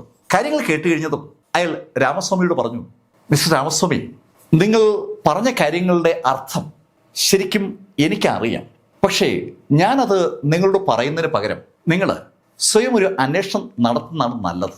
നിങ്ങളൊരു കാര്യം ചെയ്യും, നിങ്ങൾക്ക് ഈ വീട് നൽകിയ ആ വ്യക്തി ഒന്ന് കണ്ടിട്ട് ഇതിനു മുമ്പ് ആ വീട്ടിൽ താമസിച്ചിരുന്ന ആളുകൾ എവിടെയാണ് താമസിക്കുന്നതെന്ന് ഒന്ന് അന്വേഷിക്കും. രാമസ്വാമിയുടെ അടുത്തിരിക്കുന്ന വ്യക്തി വളരെ ശാന്തമായിട്ടാണ് ആ കാര്യം രാമസ്വാമിയോട് പറഞ്ഞത്. നമ്മുടെ മറ്റ് രാജ്യങ്ങളിലുള്ള ആളുകളും ജപ്പാൻകാരും തമ്മിലുള്ള ഒരു വ്യത്യാസം അതാണ്. നമ്മൾ അവരോട് സംസാരിക്കുമ്പോൾ അവര് വളരെ കൂളായി ശാന്തമായിട്ടാണ് നമ്മൾ സംസാരിക്കുക. ഒരു തരത്തിലുമുള്ള വെപ്രാളം കാണിക്കത്തില്ല. അയാൾ അങ്ങനെ സംസാരിച്ചപ്പോൾ രാമസ്വാമിക്ക് ഒരു ആശ്വാസമായി. എന്തായാലും രാമസ്വാമി അന്ന് ട്രെയിനിങ് കഴിഞ്ഞതും നേരെ പോയത് ആ വീട് അവർക്ക് ഹാൻഡ് ഓവർ ചെയ്ത ആ ബ്രോക്കറുടെ അടുത്തേക്കാണ്. ബ്രോക്കറോട് ആ വീട്ടിൽ നേരത്തെ താമസിച്ചിരുന്ന വ്യക്തികൾ എവിടെയാണ് താമസിക്കുന്നത് ചോദിച്ചപ്പോൾ അയാൾ പറഞ്ഞു, അവരെവിടെയാണ് താമസിക്കുന്നത് ചോദിച്ചാൽ എനിക്കറിയില്ല, പക്ഷേ ഈ വീടിന്റെ ഇപ്പോഴത്തെ ഉടമ എവിടെയാണ് താമസിക്കുന്നത് എനിക്കറിയാം. അങ്ങനെ പറഞ്ഞ ബ്രോക്കർ രാമസ്വാമിയെ ആ ഉടമയുടെ വീട്ടിലെത്തിച്ചു. ഉടമയോട് രാമസ്വാമി തിരക്കിയത് ആ വീട്ടിൽ അവസാനം താമസിച്ചിരുന്ന ആളുകൾ ആരാണെന്നാണ്. അത് കേട്ടതും ഉടമ പറഞ്ഞു, മിസ്റ്റർ രാമസ്വാമി, അവിടെ അവസാനം താമസിച്ചിരുന്നത് ആ വീടിന്റെ നേരത്തുള്ള ഉടമകൾ തന്നെയാണ്. അവരിൽ നിന്ന് ഞാൻ വാങ്ങിച്ചതിന് ശേഷം പിന്നീട് താമസിക്കാനെത്തിയത് നിങ്ങളാണ്. സാർ, അവരിപ്പോ എവിടെയാണ് താമസിക്കുന്നത് അറിയാവോ? അവര് എൻ്റെ കയ്യിൽ നിന്ന് പണമൊക്കെ വാങ്ങിയതിന് ശേഷം ടോക്കിയോ ഭാഗത്തേക്കാണ് പോയത്. ടോക്കിയോ എവിടെയാണെന്ന് അറിയാവോ? ആ അഡ്രസ് എൻ്റെ കയ്യിലുണ്ട്. രാമസ്വാമിക്ക് ആ വീട്ടുടമ അയാൾക്ക് ആ വീട് വിറ്റ ആളിന്റെ ഇപ്പോഴത്തെ അഡ്രസ്സ് കൊടുത്തു. അഡ്രസ്സും ടെലിഫോൺ നമ്പറും എല്ലാം ഉണ്ട്. രാമസ്വാമി ആ ടെലിഫോൺ നമ്പർ കിട്ടിയതും അതിലേക്ക് വിളിച്ചു. ആ ടെലിഫോൺ നമ്പറിലേക്ക് വിളിക്കുമ്പോഴാണ് അങ്ങനെ ഒരു ഫോണ് നിലവിലില്ല എന്ന് മറുപടി കിട്ടുന്നത്. ഈ ഉടമയുടെ മുന്നിൽ വെച്ചിട്ടാണ് രാമസ്വാമി അങ്ങനെ വിളിച്ചത്. രാമസ്വാമി അക്കാര്യം അയാളോട് പറഞ്ഞതും ഉടമ അതിശയത്തോടെ രാമസ്വാമിയോട് പറഞ്ഞു, രാമസ്വാമി എന്താ പറഞ്ഞ? ആ ഫോണ് നിലവിലില്ലെന്നോ? അത് സംഭവിക്കാൻ സാധ്യതയില്ലല്ലോ. ഒരു കാര്യം ചെയ്യും, രാമസ്വാമി അവിടെ പോയിന്ന് തിരക്ക്. രാമസ്വാമിക്ക് കൂട്ടിന് ഞാൻ ഇദ്ദേഹത്തെ കൂടെ വിടാം. രാമസ്വാമിയും ആ ഉടമയും തമ്മിൽ കണക്ട് ചെയ്ത ആ ബ്രോക്കറെ ചൂണ്ടിയാണ് ആ ഉടമ അങ്ങനെ പറഞ്ഞത്. എന്തായാലും ഉടൻ തന്നെ രാമസ്വാമി സുധയെ വിളിച്ച് കാര്യം പറഞ്ഞു. സുധ ഈ സമയത്ത് കുട്ടികളെ സ്കൂളിൽ നിന്ന് വീട്ടിലെത്തിച്ചു കഴിഞ്ഞു. താൻ ടോക്കിയോയിലേക്ക് പോവുകയാണെന്നും ഉടൻ മടങ്ങി വരാമെന്നും രാമസ്വാമി സുധയോട് പറഞ്ഞു. രാമസ്വാമിയും ആ ബ്രോക്കറും ഉടൻ തന്നെ അവിടെ നിന്ന് ടോക്കിയോയിലേക്കുള്ള യാത്ര ആരംഭിച്ചു. ഇഷ്ടംപോലെ സ്പീഡ് ട്രെയിനുകളുള്ള ഒരു രാജ്യമായതുകൊണ്ട് യാത്ര ഒരു വിഷയമേ അല്ല. അവർ ടോക്കിയോയിൽ ആ അഡ്രസ്സിൽ പറയുന്ന സ്ഥലത്തെത്തി. ആ അഡ്രസ്സിൽ പറയുന്ന സ്ഥലത്ത് അവരെത്തിയപ്പോൾ ശരിക്കും ബ്രോക്കറും രാമസ്വാമിയും ഒരുപോലെ ഞെട്ടിപ്പോവുകയാണ്. ആ അഡ്രസ്സിൽ പറയുന്ന ആ വീട് അവിടെ ഇല്ല. സമീപത്തുള്ള വീട്ടുകാരോട് ആ വീടിനെ കുറിച്ച് തിരക്കിയപ്പോൾ അവര് രാമസ്വാമിയോടും കൂടുതലുള്ള ആളോടായി പറഞ്ഞു, ഷോ, അതൊരു വലിയ ദുരന്തമായിരുന്നു. ദുരന്തോ? അതെ, ഒരു വലിയ വീടാണ് അവർ വാങ്ങിച്ചത്. പക്ഷെ ആ വീട് കത്തി ആ വീട്ടിലെ എല്ലാ ആളുകളും മരിച്ചു. എല്ലാ ആളുകളുമല്ല, ഒരാൾ ബാലൻസ് ഉണ്ട്, ബാക്കി എല്ലാവരും മരിച്ചുപോയി. ബാലൻസ് ഉള്ളത് ഒരു കൊച്ചു കുട്ടിയാണ്. ആ അയൽക്കാരന്റെ കയ്യിൽ നിന്ന് ആ കുട്ടി ഇപ്പോൾ ഉള്ള അഡ്രസ്സ് രാമസ്വാമി സംഘടിപ്പിച്ചു. രാമസ്വാമിയും ആ ബ്രോക്കറും കൂടി ആ അഡ്രസ്സിലുള്ള സ്ഥലത്തെത്തി. ഒരു മനോഹരമായ തടി കൊണ്ടുണ്ടാക്കപ്പെട്ട ഒരു വീടാണ് അവിടെ മുന്നിലുള്ളത്. അവര് ആ വീട്ടിലെ ആളുമായി ബന്ധപ്പെട്ടതും ആ ആള് നടന്ന സംഭവങ്ങളൊക്കെ രാമസ്വാമിയോട് വ്യക്തമാക്കി. രാമസ്വാമി എത്തിയിരിക്കുന്നത് ആ കൊച്ചുകുട്ടിയുടെ ഇളയച്ചന്റെ വീട്ടിലാണ്. രാമസ്വാമി വന്നിരിക്കുന്നത് എവിടെ നിന്നാണെന്നും എന്താണ് കാരണമെന്നൊക്കെ സൂചിപ്പിച്ചതും അവര് രാമസ്വാമിയോട് ചില കാര്യങ്ങളൊക്കെ പറഞ്ഞു. ആ വീട് വിറ്റിട്ട് അയാളുടെ ജ്യേഷ്ഠൻ ഫാമിലിയോട് ഒന്നിച്ച് ഇവിടെ ടോക്കിയിലെത്തി ഒരു വലിയ വീടൊക്കെ വാങ്ങിയായിരുന്നു. ഒരുപാട് ബിസിനസ് ലാഭമുണ്ടായ സമയത്താണ് ടോക്കിയിലേക്ക് അയാൾ മാറിയത്. ശരിക്കും അയാൾക്ക് ആ വീട് വിൽക്കാതെ തന്നെ ടോക്കിയിലേക്ക് മാറാനുള്ള പണം ഉണ്ടായിരുന്നു. വലിയ പണമാണ് അയാൾ അവിടെ താമസിക്കുമ്പോൾ ഉണ്ടാക്കിയത്. അയാൾ ബിസിനസ്സൊക്കെ വൻ വളർച്ച നേടിയിരുന്നു. ജ്യേഷ്ഠന്റെ ആ വളർച്ചയിൽ ഈ സഹോദരനും ബാക്കി എല്ലാ ആളുകൾക്കും വല്ലാത്ത സന്തോഷമായിരുന്നു. ഞങ്ങളുടെ നാട് ഇവിടെ ഈ ടോക്കിയാണ്. എൻ്റെ ചേട്ടൻ്റെ വൈഫിൻ്റെ നാടാണ് ആ ഇറ്റ എന്ന് പറയുന്നത്. അവർക്കാണ് അവിടെ തങ്ങാൻ താല്പര്യം ഉണ്ടായിരുന്നത്. ചേട്ടൻ ഇങ്ങോട്ട് വരാനാണ് താല്പര്യം. ചേട്ടൻ കുറേ പണമൊക്കെ ഉണ്ടാക്കിയപ്പോൾ ഇങ്ങോട്ട് മാറിയതാണ്. പക്ഷേ ഇവിടെ വന്നതിന് ശേഷം ചേട്ടൻ്റെ ബിസിനസ്സുകൾ ഒന്നൊന്നായി പൊളിഞ്ഞു തുടങ്ങി. ശരിക്കും ആരും പ്രതീക്ഷിക്കാത്ത ശൈലിയിലാണ് ബിസിനസ്സുകൾ പൊളിയുന്നതും അതിനിടയിൽ ഒരു ദിവസം ആ വീട് കത്തുന്നതും. ശരിക്കും ചേട്ടൻ്റെ ഇളയ കുട്ടി മാത്രമാണ് രക്ഷപ്പെട്ടത്. അവനെ ഞങ്ങളായിപ്പോൾ വളർത്തുന്നത്. രാമസ്വാമിക്കും ആ ബ്രോക്കർക്കും എന്തുകൊണ്ടത് സംഭവിച്ചു എന്നാണ് അറിയേണ്ടത്. അവർ ആ ചോദ്യം ചോദിച്ചതും അല്പം നേരം നിശബ്ദനായിരുന്ന ആ വ്യക്തി രാമസ്വാമിയോട് പറഞ്ഞു, നിങ്ങൾ താമസിക്കുന്ന സ്ഥലത്ത് എല്ലാ വീടുകളിലും ഒരു വിഷയമുണ്ട്. ശരിക്കും ആ വിഷയത്തെ നമ്മൾ വിളിക്കുക സഷിക്കി വരാക്ഷി എന്നാണ്. അത് ഈ ജപ്പാനിൽ എല്ലായിടത്തും ഉള്ളതാണ്. പക്ഷേ നിങ്ങൾ താമസിക്കുന്ന മേഖലയിലാണ് ആ ആചാരം കൂടുതലുള്ളത്. ഞാൻ പറഞ്ഞ മനസ്സിലായല്ലോ, അതൊരു ആചാരമാണ്. സഷിക്കി വരാക്ഷി എന്ന് പറഞ്ഞാൽ ഒരു ഭാഗ്യവും നിർഭാഗ്യവും ചേർന്ന ഒരു സംഭവമാണ്. ശരിക്കും അത് ഒരു കുഞ്ഞിനോടുള്ള ആരാധനയാണ്. നിങ്ങളിപ്പോൾ താമസിക്കുന്ന വീട്ടിൽ ഉറപ്പായും ഒരു മുറി കുഞ്ഞിന് വേണ്ടി നീക്കി വെച്ചിട്ടുണ്ടാവും. ആ മുറിയിൽ കുഞ്ഞിന് ആവശ്യപ്പെട്ട കാര്യങ്ങളൊക്കെ സൂക്ഷിക്കുകയും ഒരു കുഞ്ഞ് അവിടെ ഉണ്ടെന്നുള്ള ധാരണയിൽ കാര്യങ്ങൾ ചെയ്യുകയും ചെയ്യും. എൻ്റെ ജ്യേഷ്ഠൻ താമസിച്ച വീടായതുകൊണ്ട് എനിക്ക് ആ മുറി അറിയാം. ലൈബ്രറി ചേർന്നുള്ള മുറി അവിടെ ഒരു കുഞ്ഞിന് വേണ്ടി നീക്കി വെച്ചതാണ്. സാക്ഷിക്ക് വരാക്ഷി എന്ന ആ രണ്ട് വാക്കുകൾക്കും അർത്ഥമുണ്ട്. സാക്ഷിക്ക് എന്ന് പറഞ്ഞാൽ മുറി എന്നാണ്, വരാക്ഷി എന്ന് പറഞ്ഞാൽ കുട്ടി എന്നാണ്. കുട്ടിയുടെ മുറി, അതാണ് ആ വാക്കുകളുടെ അർത്ഥം. അത് ഒരു ആചാരമാണെന്ന് ഞാൻ പറഞ്ഞല്ലോ. അവിടെ ആ ലൈബ്രറിയോട് ചേർന്നുള്ള മുറിയിൽ കുട്ടികൾക്ക് വേണ്ട കാര്യങ്ങളൊക്കെ ചെയ്യും. ശരിക്കും ആ കുട്ടി ആ വീട്ടിലെ കുട്ടിയല്ല. ഞങ്ങളുടെ ആ നാട്ടിലെ ഒരു സങ്കല്പം എല്ലാ വീടുകളിലും ഒരു കുട്ടി അനാഥമായി ഉണ്ടെന്നാണ്. പണ്ടെങ്ങോ ജനിച്ച് ജീവിച്ച് മരിച്ചുപോയ ഒരു കുട്ടിയുടെ ആത്മാവ് വീടുകളിൽ ഉണ്ടെന്നും ആ കുട്ടിക്ക് ആവശ്യമായ കളിപ്പാട്ടങ്ങളും ആ കുട്ടിക്ക് ആവശ്യമായ കാര്യങ്ങളൊക്കെ നമ്മൾ കൊടുത്താൽ ആ കുട്ടി നമ്മളെ സഹായിക്കുകയും നമ്മളെ ഐശ്വര്യത്തിലേക്ക് കൊണ്ടുവരുമെന്നാണ് ആ മുറി ഒരുക്കുന്ന വഴി ഞങ്ങൾ അർത്ഥമാക്കുന്നത്. ആ മുറിക്ക് ഞങ്ങൾ പറയുന്ന പേര് കഥാമിൻ എന്നാണ്. ഈ വരാക്ഷി എന്ന് പറയുന്നത് ആൺകുട്ടിയുമാകാം പെൺകുട്ടിയാവാം. ഒരു കുഞ്ഞിൻ്റെ ആത്മാവ് ആ വീടുകളിൽ ഉണ്ടെന്നാണ് വിശ്വാസം. ആ ആത്മാവിനെ നമ്മൾ സ്നേഹിക്കുകയും ബഹുമാനിക്കുകയും ആരാധിക്കുകയും ചെയ്താൽ ആ ആത്മാവ് നമ്മളെ സഹായിച്ചുകൊണ്ടേയിരിക്കും. ആ ആത്മാവിനെ നമ്മൾ അവഗണിച്ചാൽ ആ ആത്മാവ് നമ്മളെ നശിപ്പിക്കുകയും ചെയ്യും. ശരിക്കും ആ വീട്ടിൽ നിന്ന് എൻ്റെ ജ്യേഷ്ഠനും കുടുംബവും ആ ആത്മാവിനെ മാത്രം അവിടെ ഉപേക്ഷിച്ചിട്ട് ഇവിടെ ഈ ടോക്കിയോയിലേക്ക് വന്ന് പുതിയ വീടൊക്കെ വാങ്ങിച്ച് താമസിച്ചപ്പോൾ ആ ആത്മാവ് അതിൻ്റെ ദേഷ്യം പ്രകടിപ്പിച്ചതിന് ഫലമായിട്ട് വീട് കത്തിയതാണെന്നും ബിസിനസ് പൊടിഞ്ഞതാണെന്നും ഒക്കെയാണ് ഇപ്പോൾ ഞങ്ങളൊക്കെ വിശ്വസിക്കുന്നത്. അതെന്താ ആ ആത്മാവ് നിങ്ങളുടെ ജ്യേഷ്ഠനൊപ്പം ഇങ്ങോട്ട് വരാത്തത്? മിസ്റ്റർ രാമസ്വാമി, ഞാൻ പറഞ്ഞല്ലോ, ആ വീട് ജ്യേഷ്ഠൻ്റെ ഭാര്യയുടെ കുടുംബ വീടാണ്.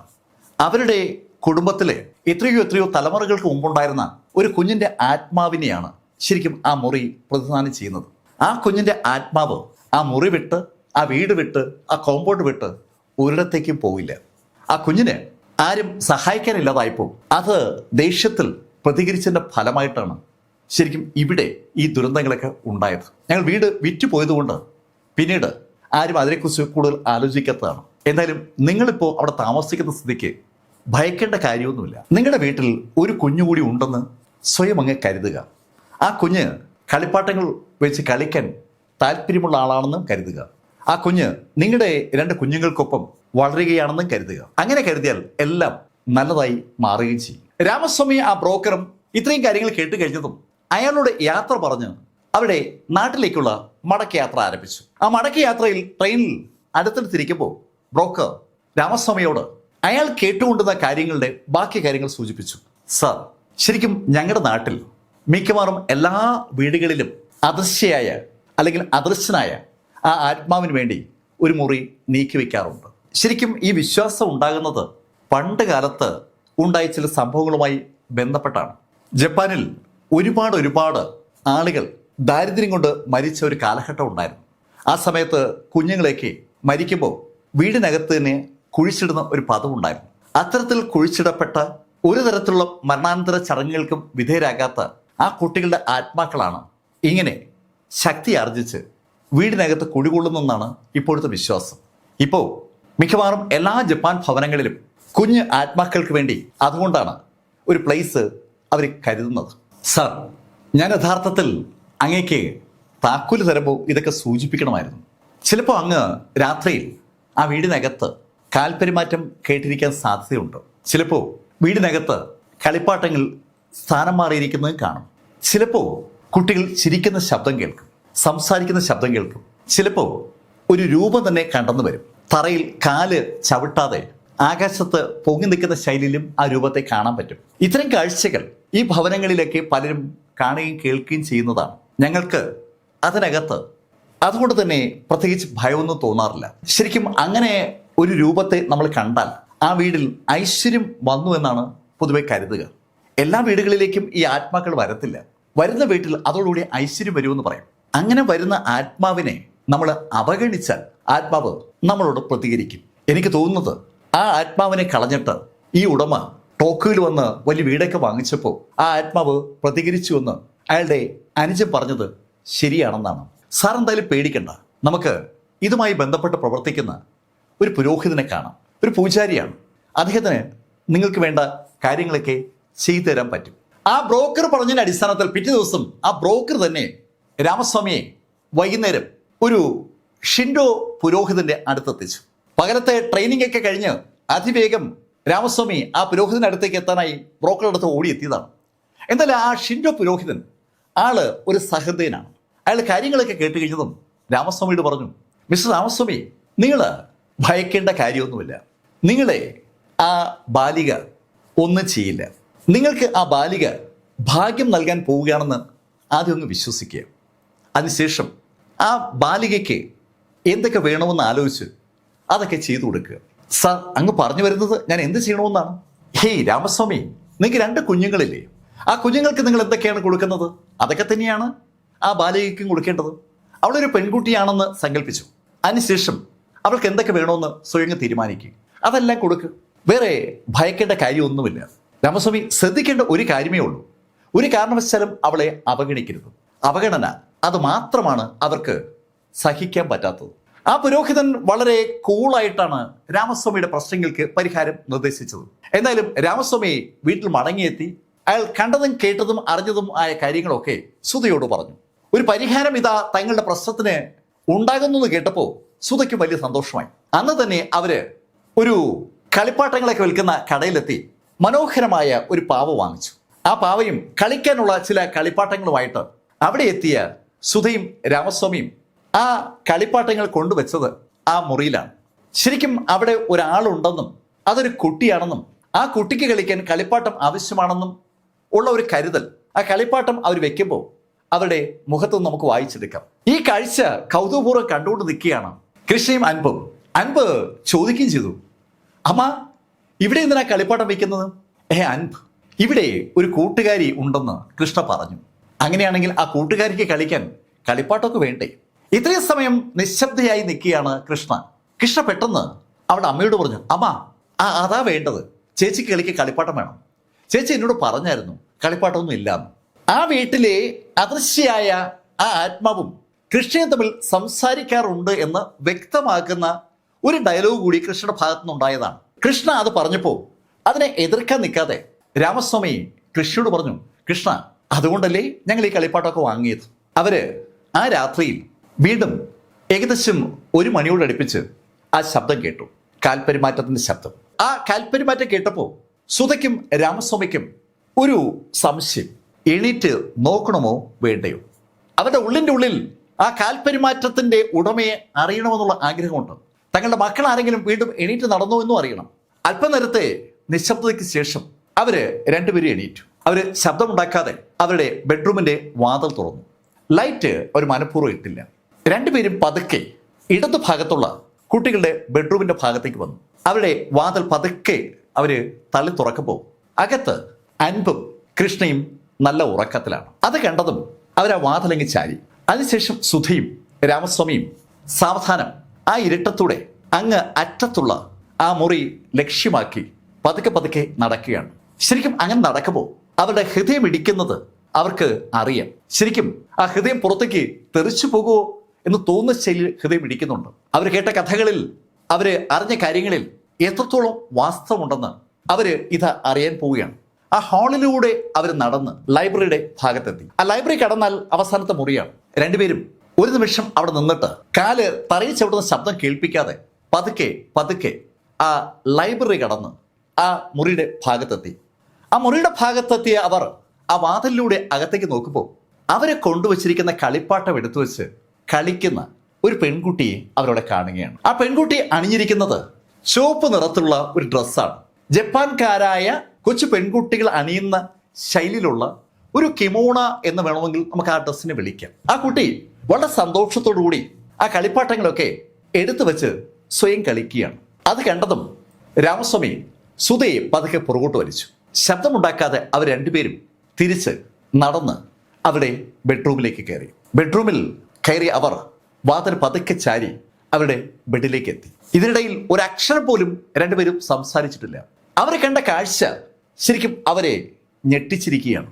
ആ ഷിൻഡോ പുരോഹിതനും ബ്രോക്കറും അതുപോലെ ആ വീട്ടുടമയും വീട്ടുടമ പറഞ്ഞ പഴയ വീട്ടുടമയുടെ അനുജനും ഒക്കെ അവരോട് പറഞ്ഞ കഥകൾ, ട്രെയിനിങ് ഹാളിൽ രാമസ്വാമിക്കൊപ്പമുള്ള ആ ആൾ പറഞ്ഞ കഥകൾ, ഇതെല്ലാം കൂടെ ഇപ്പോൾ ഒരു ചലച്ചിത്രം പോലെ അവരുടെ ഉള്ളിലേക്ക് കടന്നു വരികയാണ്.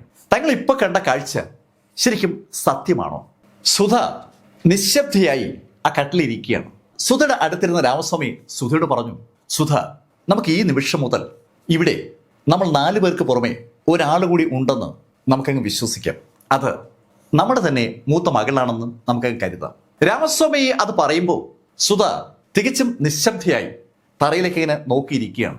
വിശ്വസിക്കാൻ പറ്റാത്ത ഒരു കാഴ്ചയും അതിനേക്കാൾ അവിശ്വസനീയമായ ഒരു ഡയലോഗുമാണ് രാമസ്വാമി പറഞ്ഞിരിക്കുന്നത്. പക്ഷേ പിറ്റേന്ന് സുധ ഒരു ചുവന്ന ഡോള് വാങ്ങിച്ചു.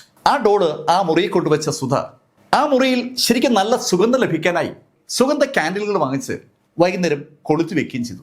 ആ മെഴുകുതിരികൾ എരിയുമ്പോൾ ആ മുറിക്കുള്ളിൽ അതീവ ഹൃദ്യമായ ഒരു സുഗന്ധം അനുഭവപ്പെടും. കളിപ്പാട്ടങ്ങളും ആ സുഗന്ധവും അവിടെ എത്തിച്ച സുധ അന്ന് വൈകുന്നേരം ആ കുട്ടിക്ക് കഴിക്കാനായി ആഹാരം ഉണ്ടാക്കുകയും ആ ആഹാരം അവിടെ ഒരു താലത്തിൽ കൊണ്ടുവയ്ക്കുകയും ചെയ്തു. ആ താലം ശരിക്കും സുരക്ഷിതമാക്കിയാണ് വെച്ചിരിക്കുന്നത്. അവിടെ ഒരാളുണ്ടെന്നും ആ ആളിനെ കഴിക്കാൻ ആഹാരം വെക്കണമെന്നും സുധ ഏതാണ്ട് തീരുമാനിച്ചുറച്ചതുപോലെയാണ് സുധയുടെ പെരുമാറ്റം. എന്തായാലും ഈ ആക്ടിവിറ്റി അവര് തുടർന്നുകൊണ്ടേയിരുന്നു. അതിനിടയിൽ പരിശീലന പരിപാടി വിജയകരമായി പൂർത്തീകരിച്ച രാമസ്വാമിക്ക് ആ സ്ഥാപനം പെർമനന്റ് എംപ്ലോയ്മെന്റ് നൽകുകയും ചെയ്തു. അതിനിടയിൽ ആ വീട്ടിൽ ഒരുപാട് പോസിറ്റീവായ മാറ്റങ്ങളാണ് ഉണ്ടാകുന്നത്. അൻപൻ കൃഷ്ണയൊക്കെ ശരിക്കും ആക്റ്റീവായി. സ്കൂളിലും അതിന്റെ പ്രതിഫലനം ആ കുട്ടികളുടെ ഭാഗത്തുനിന്നുണ്ടായി. ശരിക്കും ആ വീട്ടിനകത്ത് ഒരു വല്ലാത്ത പോസിറ്റീവ് എനർജി രാമസ്വാമിക്കും അതുപോലെ സുധയ്ക്കും അനുഭവപ്പെടുകയാണ്. ഇതേ ശൈലിയിൽ ജപ്പാനിൽ പല വീടുകളിലും ഇത്തരത്തിലുള്ള സംഭവവികാസങ്ങൾ ഉണ്ടാകാറുണ്ട്. അത്തരത്തിലൊരു കഥയാണ് ഞാൻ നിങ്ങളോട് സൂചിപ്പിച്ചത്. ഇതേ ശൈലിയിൽ നമ്മുടെ കേരളത്തിലും പലയിടത്തും ഇത്തരത്തിലുള്ള ചില സംവിധാനങ്ങളുണ്ട്.